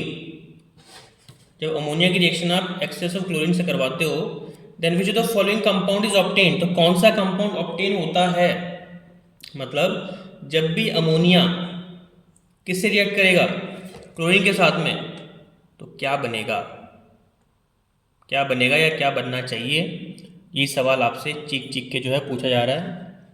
तो याद रखिएगा कि जब भी अमोनिया की रिएक्शन आप एक्सेस ऑफ क्लोरीन से करवाओगे तो हमेशा हमेशा और हमेशा आपको क्या मिलेगा जी, आपको मिलेगा HCl। HCl के साथ में क्या मिलेगा आपको, HCl3। तो D will be the right answer. ठीक है, D will be the right answer. N2 gas कभी नहीं मिलती है, ध्यान रखना है। तो ये तो ऑप्शन वैसे ही आपके खत्म हो गए। ठीक है ना, और ये HCl3 नहीं है, सॉरी, ये है NCl3, माय मिस्टेक। NCl3 और HCl ये मिसप्रिंट, जैसे मैं आपको बता रहा था कई बार मिसप्रिंट आए हैं, तो ये भी मिसप्रिंट ही है। तो NCl3, N2 गैस कभी नहीं निकलती, NCl3 निकलता है, इसलिए NCl3 और HCl। तो इसको मैं स्टार मार्क कर रहा हूँ, थोड़ा सा इसको दोबारा देख लेना एग्जाम से पहले। आगे बढ़े, किसी भी तरह का कन्फ्यूजन नहीं रखना आप लोगों को, पढ़ते रहना है और क्या नाम से चीज़ों को याद करते रहना है, हाथों हाथ ही याद कर लो ताकि बात के लिए आपको टाइम नहीं निकालना पड़े extra. Next, which one of the following is least acidic, इनमें से लीस्ट एसिडिक कौन सा है? तो लीस्ट एसिडिक की अगर बात करें तो ऑर्थोक्रिसोल ही लीस्ट एसिडिक होता है। फिनॉल तो एसिडिक है, पैरानाइट्रोफिनॉल तो सबसे कम क्या बोलते हैं, ये भी एसिडिक है, पैराक्लोरोफिनॉल भी एसिडिक है, लेकिन जो ऑर्थोक्रिसोल है आपका, है ना, वो लीस्ट एसिडिक होता है। क्यों? क्योंकि ऑर्थोक्रिसोल की स्ट्रक्चर कैसी होती है, जल्दी बताओ। बेंजीन, OH और CH3। तो CH3 क्या करता है, प्लस इफेक्ट लगाता है और ऑक्सीजन पर नेगेटिव चार्ज बढ़ा देता है, जिसकी वजह से हाइड्रोजन बेचारा छोड़ के जा ही नहीं पाता, है ना। तो इतना कुछ रीज़न आपके माइंड में चलना चाहिए, तब जाके ही आप एक अच्छे प्रिपेयर्ड स्टूडेंट कहलाओगे, है ना, ये चीज़। क्वेश्चन नंबर देखिए 7, विच of the following does not give Cannizzaro reaction. तो कैनिज़ारो रिएक्शन कौन नहीं देते, कितनी बार रिपीट करूं, वो नहीं देते जिनके पास अल्फा हाइड्रोजन नहीं होता, सॉरी होता है, मतलब जिनके पास अल्फा हाइड्रोजन नहीं होता वो कैनिज़ारो देते हैं, और जिनके पास अल्फा हाइड्रोजन होता है वो कैनिज़ारो नहीं देते हैं। तो आपको बताना है कि इन चारों में से किसके पास अल्फा हाइड्रोजन है। तो एसिटाल्डिहाइड के पास में अल्फा हाइड्रोजन है, बाकी तीनों के पास में नहीं है। स्ट्रक्चर बना के देख लो, आपको आंसर मिल जाएगा, है ना। एसिटाल्डिहाइड के पास में इसका स्ट्रक्चर कैसा होता है, CH3CHO। तो 3 इसके पास में अल्फा हाइड्रोजन, देखो यहाँ पे 3 अल्फा हाइड्रोजन, इसलिए ये इसका सही आंसर होगा, ये ऑप्शन सही हो गया कि ये कैनिज़ारो नहीं देगा, ये एल्डोल दे देगा, कि एल्डोल कौन देता है, जिसके पास अल्फा हाइड्रोजन होते हैं, है ना। नेक्स्ट क्वेश्चन है 8वां, 8th, on heating glucose with falling solution a precipitate is obtained, the colour of precipitate is. तो याद रखें, तो बहुत ही सिंपल सी बात है कि अगर आपने ग्लूकोज की रिएक्शन फैलिंग सॉल्यूशन से करवाई तो आपको हमेशा रेड PPT ही मिलेगा, क्योंकि Cu2O का PPT बनता है। PPT का फॉर्मूला क्या होता है, Cu2O, और Cu2O जो होता है वो रेड कलर का होता है, ठीक है, इसलिए रेड PPT। क्वेश्चन नंबर 9 देखो, which of the following has highest molar conductivity, इनमें से किसकी मोलर कंडक्टिविटी हाईएस्ट है ना। तो diammine dichloro platinum, tetraammine dichloro cobalt chloride, potassium hexacyanoferrate, hexaaqua chromium third chloride. तो इसका आंसर जो है वैसे तो B है, tetraammine dichloro cobalt fourth chloride, ठीक है। CO NH3 का 4 Cl2 Cl, ये इसका स्ट्रक्चर होता है, और ये जो है हाईएस्ट मोलर कंडक्टिविटी शो करता है। क्यों? क्योंकि आयंस जो होते हैं इसके जल्दी से फ्री हो जाते हैं, ठीक है।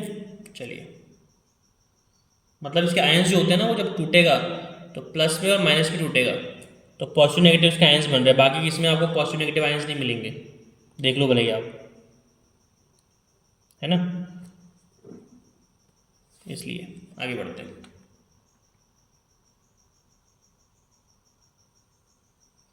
चलिए, फिल इन द ब्लैंक्स आ गए हमारे पास में वापस से। पहला क्वेश्चन है, the mixture of dash and dash used in home signals के लिए किसका मिक्सचर अपन यूज करते हैं। तो कैल्शियम कार्बाइड होता है एक, तो CaC2, याद रखने वाली चीज़, ध्यान रखना, CaC2 और Ca3P2, कैल्शियम कार्बाइड और कैल्शियम फॉस्फाइड, ये दोनों आपको याद रखने हैं, इनका यूज़ करते हैं हम होम सिग्नल्स के अंदर, मतलब खतरे का जो सिग्नल होता है ना उसके लिए यूज़ करते हैं। कुल मिला के बात ये है हमारी, ठीक है। क्वेश्चन नंबर 2 देखो, the rate of reaction of a substance depends on, किसी भी सब्सटेंस की रेट ऑफ रिएक्शन किस पे डिपेंड करती है, जल्दी बताइए। सब्सटेंस की रेट ऑफ रिएक्शन वो तो हमेशा किस पे करेगी, बताया था मैंने, एक्टिव मास पे करेगी, और कोई ऑप्शन ही नहीं है ना। तीसरा, mixture of rectified spirit and methanol is known as, अगर आपने मेथनॉल और रेक्टिफाइड स्पिरिट दोनों को मिला दिया है तो उसे हम क्या बोलते हैं, डीनेचर्ड एल्कोहल। डीनेचर्ड अल्कोहल, ये अल्कोहल का नाम है, याद रखना, जब आप मेथनॉल को रेक्टिफाइड स्पिरिट से मिला देते हैं। Okay okay. Fourth, general formula of aliphatic aldehyde is, aliphatic aldehyde का जनरल फॉर्मूला क्या होता है, CnH2nO। अब इससे जनरल कुछ नहीं हो सकता। ओके, तो फिलिप्स भी हमारे हो गए। आगे बढ़ते हैं जी नेक्स्ट क्वेश्चन की तरफ। पहला क्वेश्चन 1 मार्क वाले लिखने वाले, for a reaction R2P half life is observed to be independent of the initial concentration of reactant, what is the order of reaction। तो ये मैंने आपको पता नहीं कितनी बार तो बताया होगा कि ऐसा कोई भी रिएक्शन जिसके अंदर हाफ लाइफ इंडिपेंडेंट होती है इनिशियल कंसंट्रेशन के, मतलब हाफ लाइफ डिपेंड नहीं करती है इनिशियल कंसंट्रेशन पे, उसे अपन कहते हैं जी फर्स्ट ऑर्डर।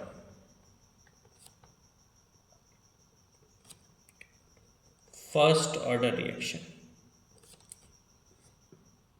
तो अगर किसी भी रिएक्शन की हाफ लाइफ रिएक्टेंट की कंसंट्रेशन पे डिपेंड नहीं कर रही है इनिशियल कंसंट्रेशन पे, तो फर्स्ट ऑर्डर है।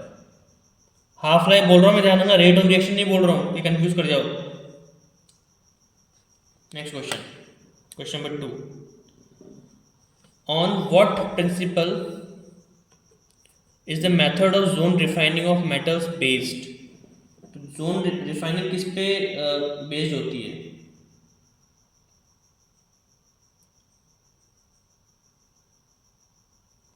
ठीक है ना। तो जोन रिफाइनिंग के अंदर हम लोग क्या करते हैं, हम सेपरेट करते हैं, separation of impurities from metal in molten state. ये प्रिंसिपल होता है जोन रिफाइनिंग का, कि अगर आपको लग रहा है कि किसी भी मेटल के अंदर अगर इम्प्योरिटीज है तो आप उस मेटल को मोल्टन स्टेट में ले आओ, और मोल्टन स्टेट में लाने के बाद में आप क्या करो, आप उसमें से इम्प्योरिटीज को सेपरेट कर लो, क्योंकि जब भी आप मोल्टन स्टेट में लेके आते हो तो मोल्टन स्टेट में मेटल कब आएगा, जब बहुत ही हाई टेम्परेचर होगा, और जितनी भी इम्प्योरिटीज होती है वो हाई टेम्परेचर पे कैसी हो जाती है, इवेपोरेट हो जाती है, मतलब जल के ख़त्म हो जाती है। नेक्स्ट क्वेश्चन है third, OF6 compound is not known, क्यों, मतलब OF6 कंपाउंड एग्जिस्ट ही नहीं करता, कोई जानता ही नहीं इसके बारे में, तो ऐसा क्यों।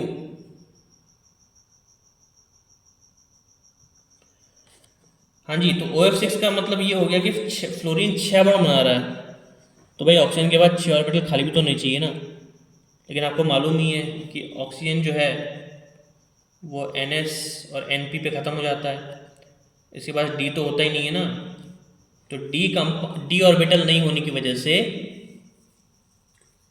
D ऑर्बिटल नहीं होने की वजह से ये OF6 कंपाउंड नहीं बना सकता। तो यहाँ पे क्या लिखेंगे आप, due to absence of d orbitals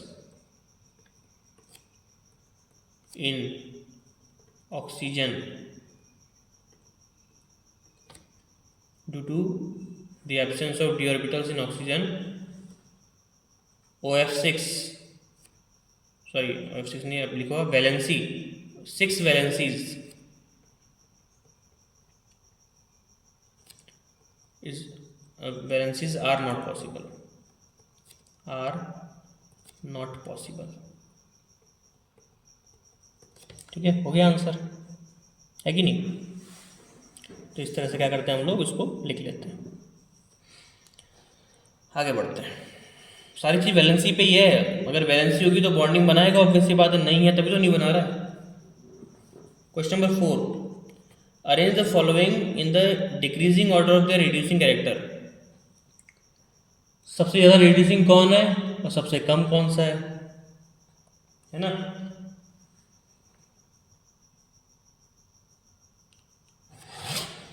तो एक बात जो ध्यान रखिएगा यहाँ पे, क्योंकि हम हेलोजेंस की बात कर रहे हैं, तो हेलोजेंस का जो है साइज पे भी डिपेंड करता है कि क्या साइज है, क्या कुछ है।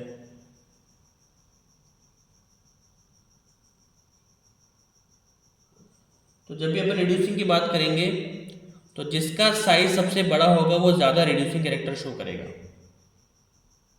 है ना?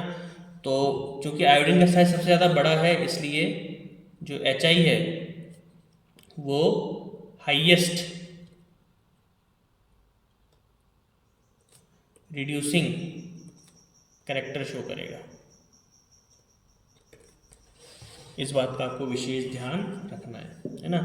फिर वही HI के बाद में फिर वो HBr, HCl, HF, इस तरह से इसको अरेंज आप कर लेना। आगे बढ़े। टफ क्वेश्चन नहीं था ये, इजी सा ही था। क्वेश्चन नंबर 5 देखिए, बड़ा ही सिंपल सा क्वेश्चन है।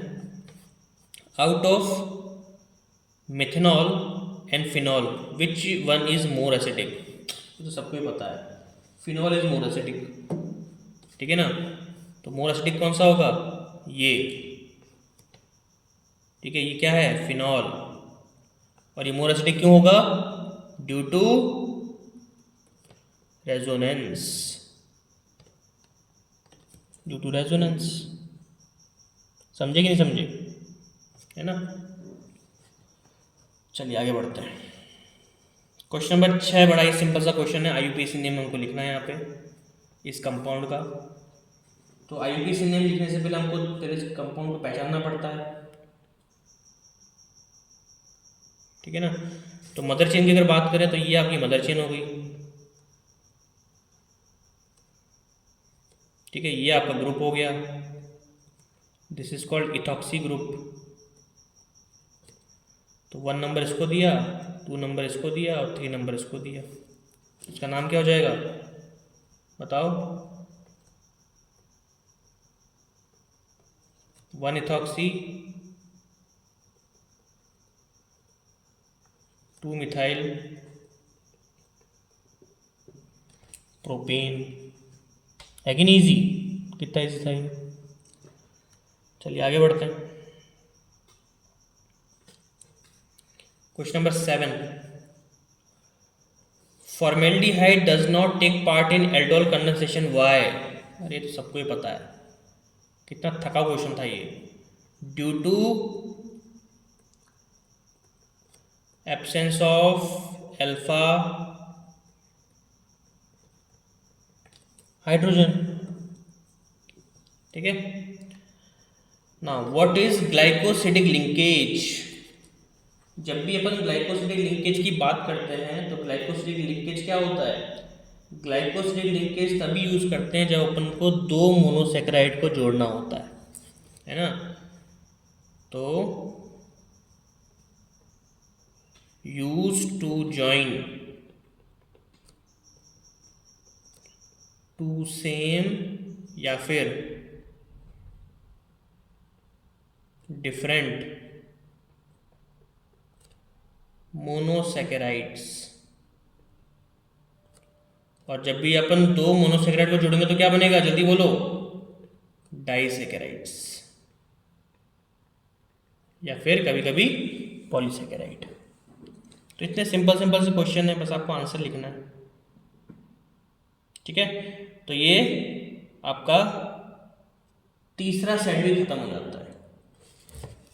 तीसरा नहीं सॉरी चौथा सेट, 4 सेट हमने ख़त्म कर लिया आज और लगभग 2 घंटे के आसपास होने को आए हैं।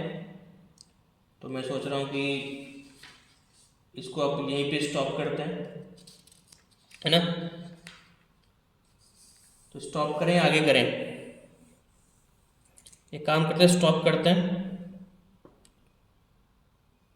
है ना। ज़्यादा लंबा वीडियो नहीं बनाते हैं वरना क्या है स्टूडेंट लोग थक जाते हैं फिर, है ना। तो अपन एक काम करते हैं, इसको यहीं पे स्टॉप करते हैं और अगला वीडियो अपन नेक्स्ट सेक्शन के अंदर, नेक्स्ट पार्ट के अंदर करेंगे। ओके, चलिए तो आज के लिए इतना ही। रिवाइज जरूर करिएगा और कल अपन करेंगे अगला सेट, सेट नंबर 5,